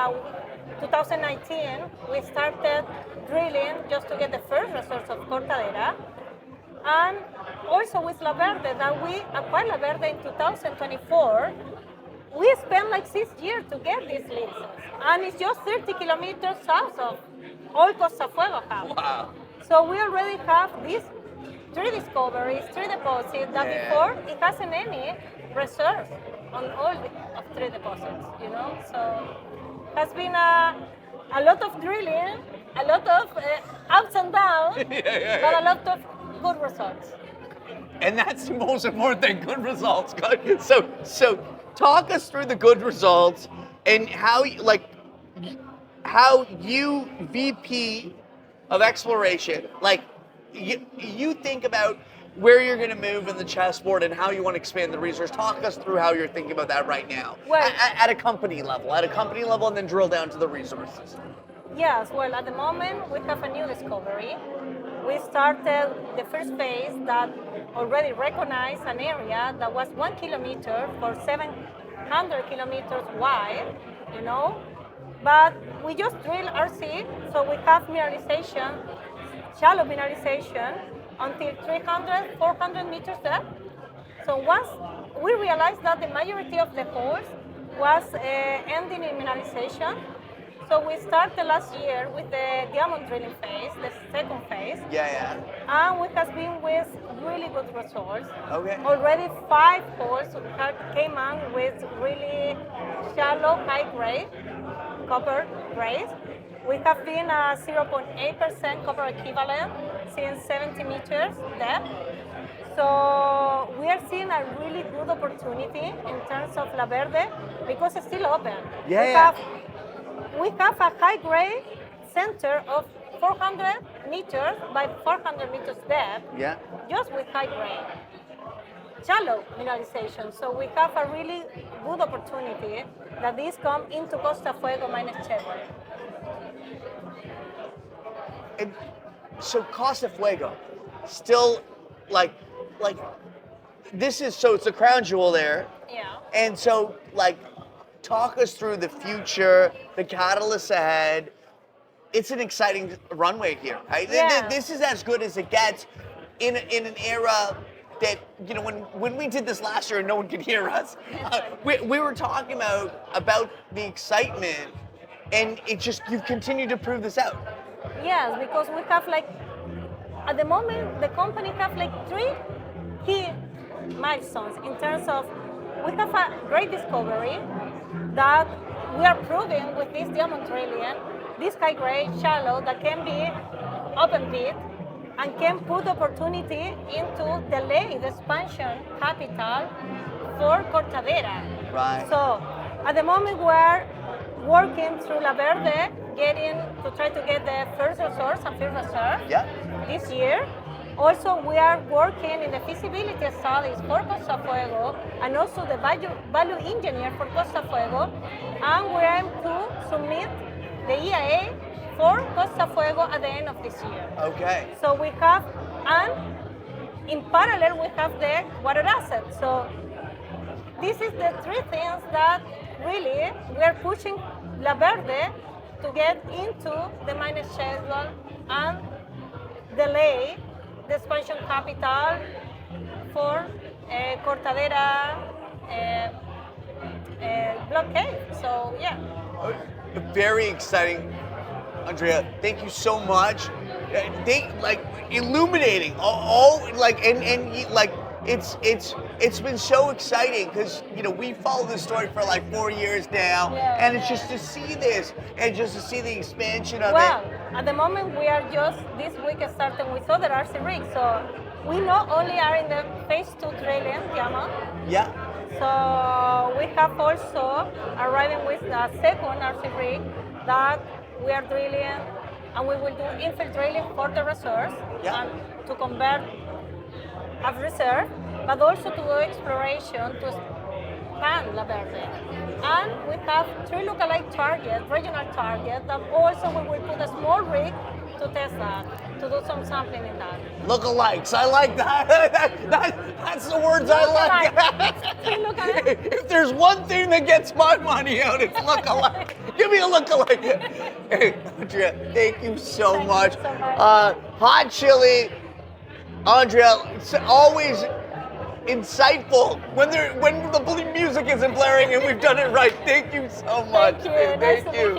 Thank you. All right, Grizzle's coming back at you with the pre-PDAC party. We've been having a great time, and now we have another interesting company I pulled aside, and you're going to learn more about Stillwater critical minerals. I'm here with Michael Rowley. Michael, thanks for being with me. Thank you. Glad to be here. So, Michael, what is the metal exposure that an investor is getting with Stillwater? Trick question for us. We're a true polymetallic. Really, it's nickel first, but it's PGMs, right? The PGMs are now perhaps 6% of our value. So it's platinum, rhodium, palladium, also the lesser PGMs. We haven't inventoried those yet. We also have copper, cobalt, and gold, and all of this in a producing district. So the short answer to that question, 1.6 billion pounds of nickel, copper, cobalt, 3.8 million ounces of palladium, platinum, rhodium, and gold, plus 2.3 billion pounds of chromium. I think it's the platinum and rhodium that are moving us the most right now. Okay. Would be the short answer. Yeah. So it's a great place to be in. When you have that many different metals to choose from, it gives you a lot of flexibility based on what your outlook is on the market. Right? Absolutely. Yeah, okay. 10 of them are listed as critical right now by the U.S. government. That was my next question, actually. How do you see the U.S. government's recent desire to build a domestic metal supply chain potentially benefiting Stillwater? It's been hugely beneficial for us, and having active critical minerals mines right next door, literally half a kilometer from us, in the same system, has been hugely beneficial. In fact, yesterday in the news, Secretary of the Interior, Doug Burgum, was in Montana at Montana Tech talking about Montana critical minerals with a congressman that I've met with, Ryan Zinke, right? If you follow that thread a bit more, you'll see our Congressman Troy Downing from our district in Montana actually in pictures with me on our deck on the website. And he's become a great champion for the project locally and in DC. They're very interested. It's very relevant to us. We are considered the Stillwater expansion, Troy Downing's words. That's a good way to put it. So, yeah, it's been very good. So it sounds similar to uranium. I mean, the government is really getting out of the way here. They're kind of becoming a facilitator with all this stuff now, which is refreshing. Absolutely, yeah. No, permitting, possibly funding, all that stuff, they really are there. Our drill permits got easier about this time last year, right? Which is very foreign to our yes, South African vice happen. President exploration. We brought him from Ivanhoe, actually, to bring those mine models to Montana. He's not used to government saying, what can we do to help? Right, yeah. It does not happen often. Yeah. So, curious what your thinking was behind taking on Glencore as a strategic investor. What are the benefits you get from their involvement, would you say? You always want to bring a major in, you want to bring them in the right terms.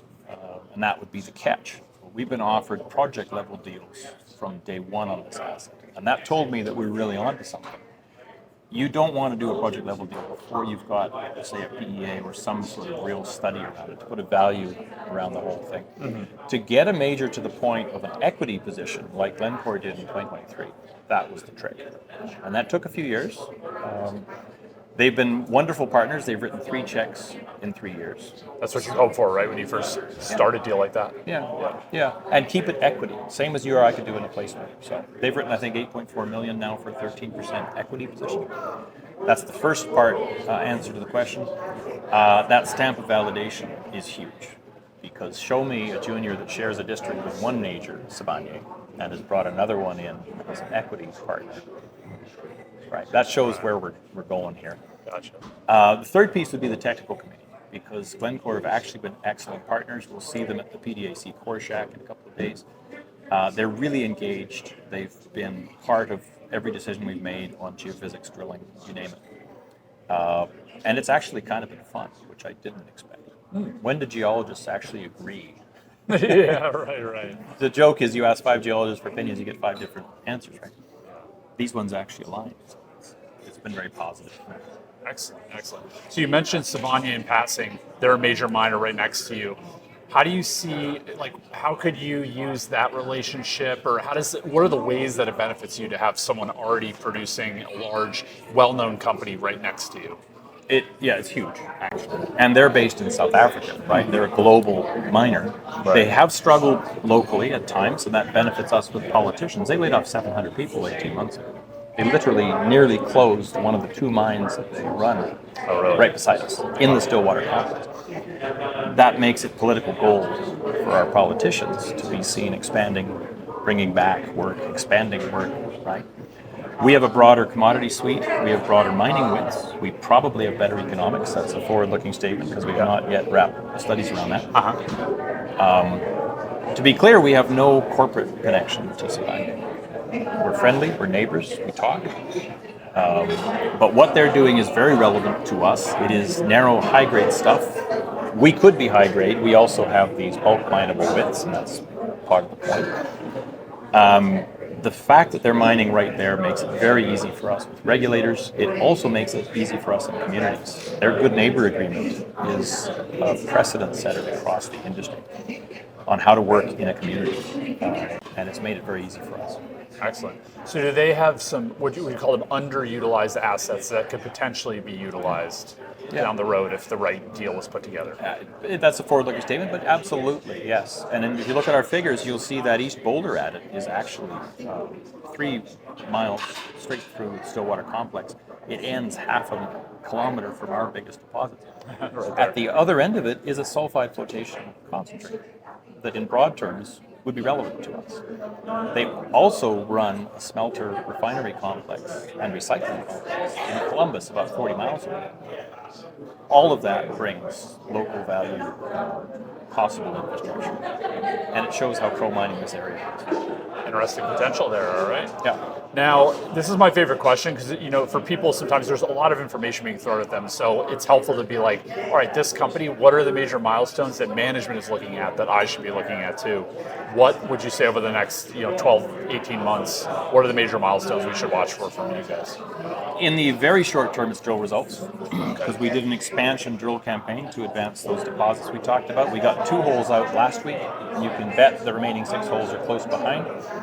After that, it's going to be rhodium results. We always do those in a second pass. Okay. Then it's the bigger resource. And I'm looking at, we're saying H1, it may even be an April time for that. We've engaged Mine Technical Services. We announced that last October. They are the same team that did Ivanhoe's mighty Platte Reef deposit with 2 of my guys. Oh, okay. So they know that type asset well. And the rapport between them and the geologic models and everything, that looks good. That's a big catalyst.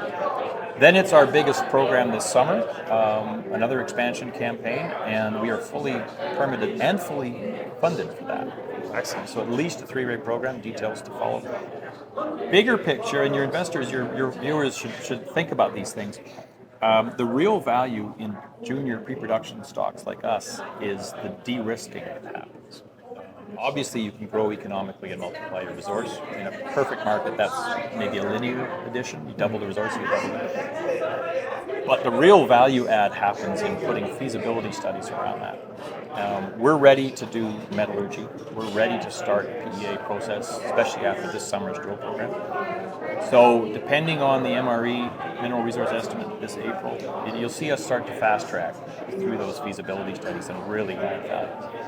That might be a 2027 date to complete some of those things, but they're coming, and that's the 18-month view. From there, you can start to do the bigger deals, project level deals, and really, yeah. Excellent. That's a great roadmap for them to launch. Interesting company that'll keep on the radar. You just heard from Michael Rowley from Stillwater Critical Minerals. Michael, thanks for joining me. You bet. Thank you. Cheers. All right, everyone. The conference keeps on rolling. I'm going to take a quick break. We'll be right back with more good guests. All right, everyone. We're back at the Grizzle pre-PDAC party. I have David Russell, Galleon Gold, here with me. David, thanks for joining me. Well, thank you very much for having me, Scotty. It's just a pleasure. Amazing. So, David, let's start off with a high-level overview of Galleon, your assets, and the strategy to date. Well, number one, Galleon Gold, it was an exploration company. It's now moving from exploration to development company. And what we have is the last 4 years is a culmination of a whole lot of work. It was a lot of diamond drilling, core drilling, modeling, PEA studies, and we turned out in 2022 1.56 million ounces of gold in the books. And with the newest higher gold prices from 1,700 where we did it, now we're riding high. And our goal right now is within the next 24 months to have 3 million ounces on the books. But in giving Timmins their due, we're only 13 kilometers out of town. On the Golden Highway 101, we have the highway coming right through the middle of our property for access. We've got lots of services, people, and support. That's the biggest one. We've got 5 First Nations that are right with us. They're integral to our operations and what we're doing. And we've got a project that I think is second to none to come online. But to do that, we had to permit over the last 4 years. We've got all the permits, 100%. We're also fully financed. And it's kind of an intricate way. We've got a lot of investors from the Timmins area, the Toronto area specifically, but we also have Pan American Silver with us now. Pan American Silver is a 19.9% shareholder of our company. The way that came about, they offered their mill for custom milling our ores as we go underground. And that's really the focus of the whole project right now, is to take it underground, mine 86,500 tons of ore, 8 grams gold. It'll be equivalent to about 22,000 ounces of gold, sold about 20,000, about $130 million in gold can be had over the next 18 months on our project.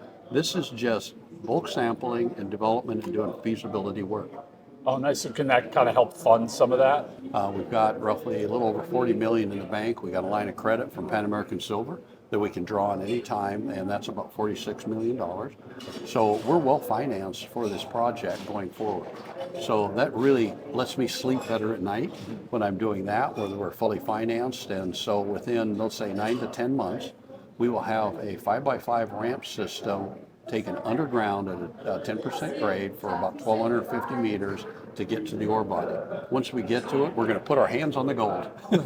Exciting. Yep, it's very exciting. Yeah. So you mentioned some of the milestones we should look for from the site development at the West Cache mine. What are there some other key milestones we should be watching for in 2026 there as you ramp up the development? Well, let's just start with early next week. We're going to put an announcement out on some of the other milestones that we have mentioned that we have achieved, and the start of the project. And the start of the project means we're actually doing what's called box cutting. We have big excavators, trucks. We're pulling the sand and gravel off that Mother Nature left behind when the glaciers went through. It took the top of the structure off, filled about 8 meters of gravel and sand. And we call it muscat. You know, it's a little boggy, but we're actually starting that, getting that taken off. By mid-April, that'll be completed. Once that's completed, you'll have a rock face where the underground contractors can actually put the drills to the face, drill the holes, blast, and then they'll have 10-yard scoops, 50-ton haul trucks. So you'll hear a lot of update on what is the advancement underground. What is the ground conditions like? What is the cost of doing it? Obviously, the contractor's doing it, but we'll have a pretty good idea what the cost is. And the whole idea is to build a database for a bankable feasibility study and put more ounces on the books as we develop this project. So you'll have interim data coming out. Now with that, we should talk about the exploration project we have. Right, yeah. Okay, the exploration project kicks off next week also, and you'll see a press release out on that. And that is to do some infill drilling But we have an ore body called the South that we haven't modeled within the ore bodies yet, but we hit it on the last program. It looks like a mirror image of what we call the number 9 structure. The number 9 structure, I mean, it could be a mine in its own. Almost, it probably will be 1 million ounces in its day, but it has a sister parallel to it that looks just like it. So we're going to put the drill rig to that one, and so the first 3 or 4 months we'll be drilling that. Then we're actually going to move out to the southwest, and that's toward Pan American Silver's West Mine. Now the West Mine is one source of feed for the Bell Creek Mill, which is then on the northeast side of Timmins. And I might bring up that the Bell Creek Mill, being open Pan American Silver, needs additional ore. And that's where we're going to take our ore on the bulk sample basis to their mill. So they've agreed to actually mill our ore, turn it into gold for us. There you go. That's a great relationship to have. It is. They're a good company, and I like dealing with them so far. Good, excellent. Now, maybe could you just end things off? What are kind of key permitting, financing, exploration milestones that will get you to the point where you can bring West Cache online as we watch, as you develop everything? Right. The first step is the bankable feasibility study. Okay. That's why we're doing the underground work, the bulk sampling, and we'll do a lot of the building of the mine under this development scenario. Okay, within 24 to 30 months, the feasibility study will come out. That'll really define the capital needed to build the full mine out. But keep in mind, the gold price has been rising. We may not need a lot of capital. We're going to need some, maybe 150 million on the project, something like that. But we'll generate a fair amount when we start selling gold off the bulk sample. Okay, so that helps there. But on the permitting end of it, number one, we've got to need an IBA, a final agreement with the First Nations. They're actually partnering with us on a lot of the projects and with the contractors. So I feel very confident that we can get that contract with them on the IBA. It's an agreement that actually allows them to come in, help out on the project, and be part of the community. Okay, from there, to actually bring it into production, you need the final permits.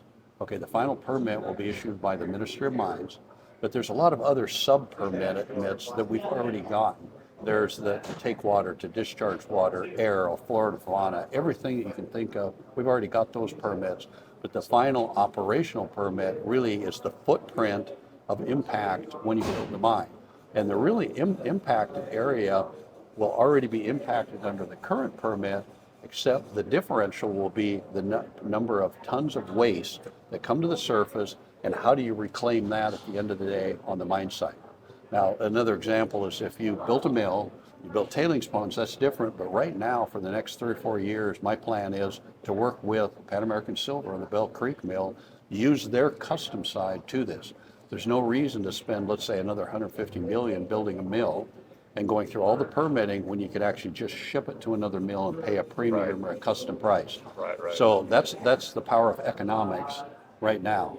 And having a mill that's actually lacking in ore, you want to fill that mill up. It gets their costs down, keeps our capital costs down too, and at the end of the day, you end up with a mine online a lot faster than you think. So let's look at 36 months down the road, we should be announcing the opening of a brand new mine.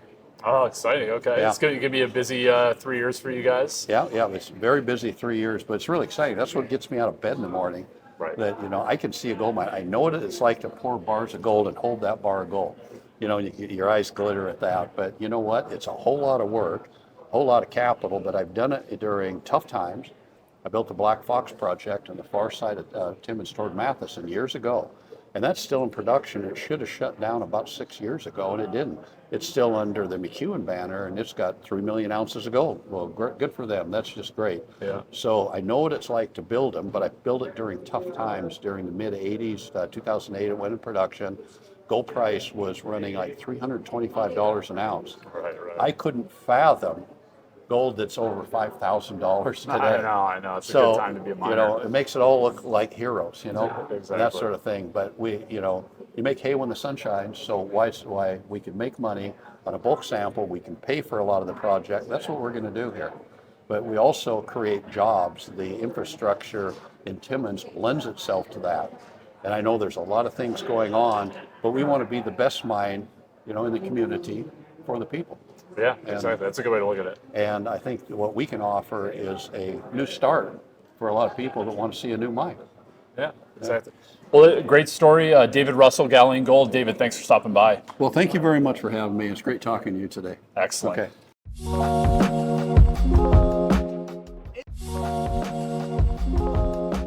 All right, coming to you on the eve of PDAC. We're here at the Grizzle Mines and Metals Party. I'm joined by John Pasalaqua. He's CEO of First Phosphate. John, welcome. Yeah, thank you for having me, Scott. Great to be here. So, John, I wanted to kick it off. Why does North America need its own LFP battery supply chain, in your view? Yeah, well, look, LFP battery supply chain is very important. Rare earths, number 2 was microchip technology, and number 3 was LFP battery technology. He said he will never export LFP battery technology to North America. And there's a reason for that, beyond the politics of back and forth. He knows, that it's very important for us because these batteries are what go into energy storage systems, they go into drones, they go into military applications, they go into mobility applications, vehicles, skateboards, bicycles, but anything, also military apparatus. And number 2, it's also one of the biggest exports for China. This is like, a $100 billion export for them in terms of finished products based on LFP battery. And it's based on the LFP battery cells. Okay, perfect. So can you just give me the elevator pitch on phosphate in particular? What are the key battery chemistries it's used in, and how are these type of batteries used? Yeah, so look, I think we established the need for phosphate and why it's important strategically to North America to have the supply chain localized here. Now, secondly, so what is LFP battery? Well, the cathode, which is the positive pole of the battery, 60% of that material is phosphate in the LFP battery, lithium iron phosphate battery. Lithium's only 4%. Iron is about 30-35%, but phosphate's sitting at 60%. So how do you get all that high purity phosphate to go into those LFP batteries when you need to land the supply chain here in North America? Well, you don't unless you have a really high purity source of it, because the current sedimentary phosphate rock that's being used to make fertilizer is not pure enough to make a lot of battery grade phosphoric acid. Okay. You forecast my question here. So I wanted to move on to the differences between the igneous and the other type of phosphate rock. So you guys mine igneous phosphate rock. How's it better than other deposit types, would you say? Yeah, so igneous phosphate rock, especially igneous anorthosite in Saguenay-Lac-Saint-Jean, Quebec, is very rare. It's perhaps one of the rarest and purest forms of phosphate in the world.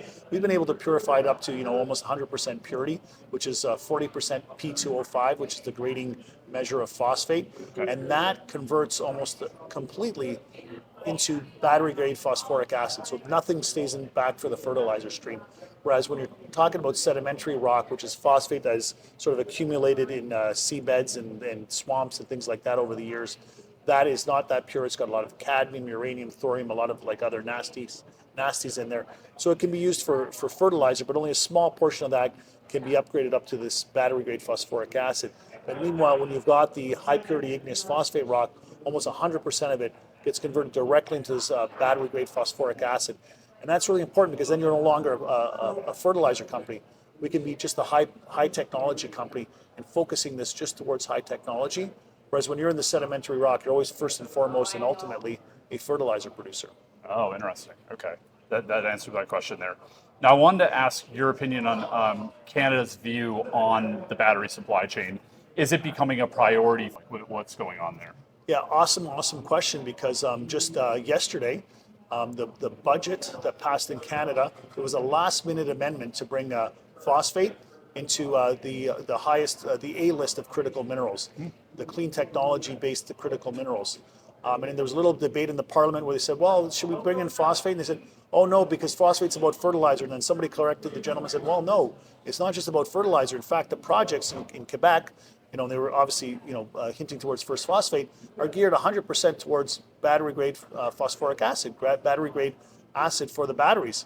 And so they're like, well, okay, it's no longer a fertilizer, it's for high technology. Okay, we'll bring it in, we'll make it a critical mineral list, but on the A list. So what does it mean to be on the clean tech A list? It means we're now eligible for the CMETC, the Canadian Mineral Exploration Tax Credit, which is an extra 30% tax credit for flow-through investors. That's for exploration. But more importantly, because we're almost through all of our exploration and we're moving into our feasibility and hopefully building out our facilities, that's a 30% tax credit towards building your facilities. So any downstream facilities that we build, including the mining concentrator, the phosphoric acid plant, and the LFP CAMB production plant down the road, all of that will be subject to this 30% rebatable tax credit. So it's almost 30% less capex to build out now.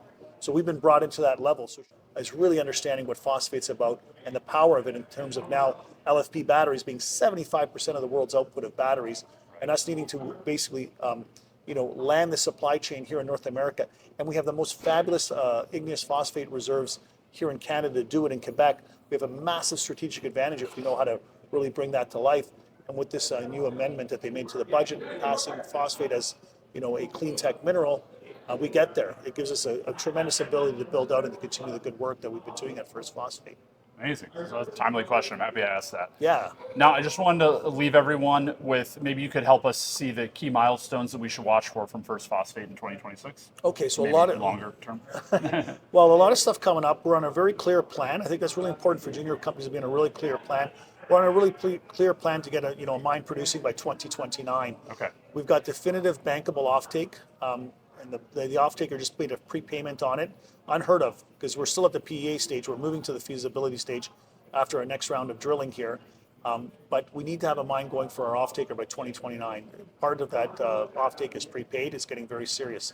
So the first things that you guys should look for is our drilling program, our second and last drilling program. Was slated to complete by end of April, so we'll have results out on that shortly. And then once those results are in, our board is able to make a decision whether to move into a feasibility study. If we move into a feasibility study, the feasibility study should be completed by the end of 2026. We're fully funded for that feasibility study. We've got over $20 million in the bank to realize that. We're also working on our final metallurgical studies to be able to move what was bench and pilot towards a concentrator grade metallurgical sort of process. We got that coming up, and we got a number of other interesting things coming up here in the immediate horizon. But what's really important for everyone to understand is, phosphate is 60% of the cathode of the LFP battery. LFP batteries are 75% of the batteries on the planet.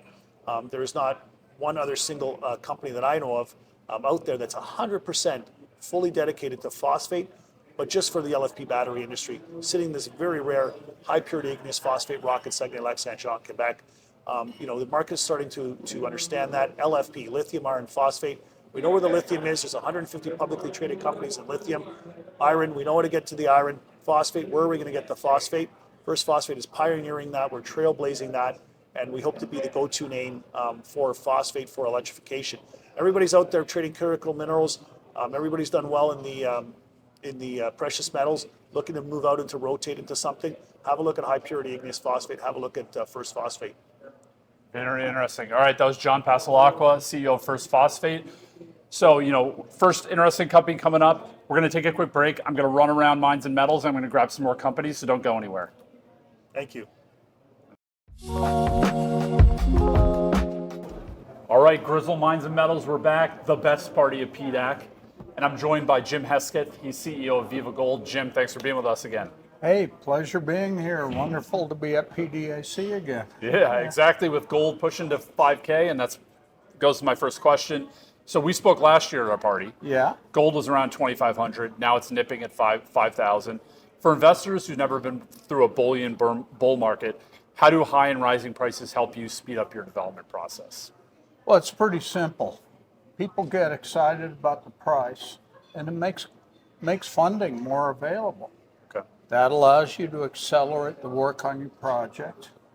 From a technical viewpoint, it also helps to push the economics. It reduces cutoff grades, and you're able to bring more resource into a pit design. So there's a whole bunch of positive aspects, but the biggest one, like I said, is excitement. So it's the amount of money you can raise and the speed of how long it takes to raise that money. Right. You just get your money faster, and it allows you to do more work more quickly. Excellent. Okay, that's helpful for people who haven't been through a bull market before. Now, I want to move on to your project. It's in Nevada. So how does Nevada compare to other historic mining regions for ease of permitting, the cost of construction and production? Kind of like lay it out for us. Yeah, so, Nevada is mining country. And so Your supply chain is excellent. We've got the world's largest cat dealer sitting right in Las Vegas, 3.5 hours south of our project. We've got the only sodium cyanide producer in the U.S. or in the western U.S. located 3 hours away. Oh, wow. We've got lime producers. We've got all of the inputs you need to drive a mine quickly and inexpensively exists in Nevada. So supply chain is excellent, number one. Number two, your regulators, the Bureau of Land Management people, et cetera, they're some of the most educated and experienced regulators in the world. They deal with mining projects day in, day out. You don't have to train them. All right. And so That that helps you to speed things up. And, you know, they tell you exactly what they want because they know what they need. And you provide it. And if you don't, you're going to the bottom of the pile. But you listen to your regulators, you provide them exactly what they need, and that helps to accelerate. Then you've got the people in the rural communities that we're in. They're miners, and they're quite supportive of mining. So it's none of this not in my backyard stuff going on there. No. I mean, look, the country out there, it's not, you know, a lot of it is not very scenic. It takes 10 to 15 acres to grow a cow. So it's kind of worthless for ranching. Okay. It's not farming country. So, you know, it's not tourist country. It's Perfect mining for mining. country. right. Yeah. Perfect for mining. That's a great overview of Nevada. I like that. So now you started up your drill program again this year. Take us through the ultimate goal there. When you're through all of these drill holes, where would you like to be? What would it do for Viva? Okay, this current drill program is focused on building drill density. And with increased density, you improve the confidence in your gold resource, move it from inferred to measured and indicated. And then we also announced that we're commencing on a pre-feasibility study. And so when you complete a pre-feasibility study, you're not just designing a pit, getting higher order costs, you know, better, less uncertainty in the project. You're also creating a proven and probable mineable reserve. And that's what becomes bankable at the end of the day. Right, that's what investors need to see to be right. giving you So the money for construction. We're in a transition right now between being a resource company, going to a reserve-based company, with feasibility study that we can move into formal permitting as well as financing. So that's really our goal this year, is to move through those stages. And we put out press releases announcing that we're doing exactly that. And really that's the driver behind Viva this year. And that is our drill program. As we complete the holes, that'll go straight into the resource base, which supports the feasibility work. Okay.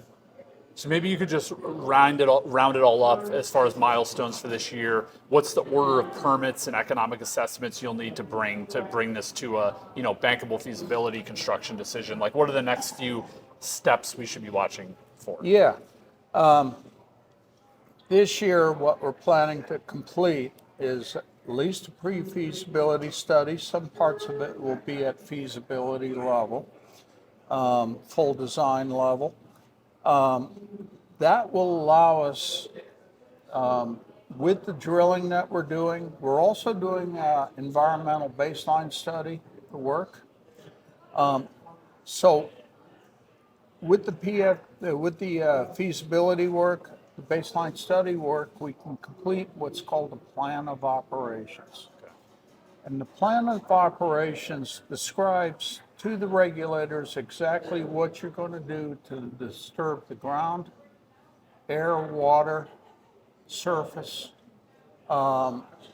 waste dumps, leach pads, plant designs, etc. It tells the world exactly what you're going to do on that project. And that's what you submit to initiate the environmental impact statements. And so our plan this year is to set up being able to move straight into the EIS study early next year. And that is how you go to formal mine permits. Okay. And that's the process. That's really our game plan for the next 2 years, is to get this project in and through permitting. And while we're in permitting, also initiating our financing discussions. Okay. Great. I think everyone has the roadmap now. It's all laid out. But that is the roadmap. That's what we're doing. And that's 100% of our focus right now. There you go. All right, you just heard from Jim Hesketh, CEO of Viva Gold. Always good to catch up with you, Jim. Well, pleasure. Thank you. All right, Mines and Metals, everyone. I'm getting a little thirsty. I'm going to take a quick break, and then we'll grab some more companies. We'll be right back.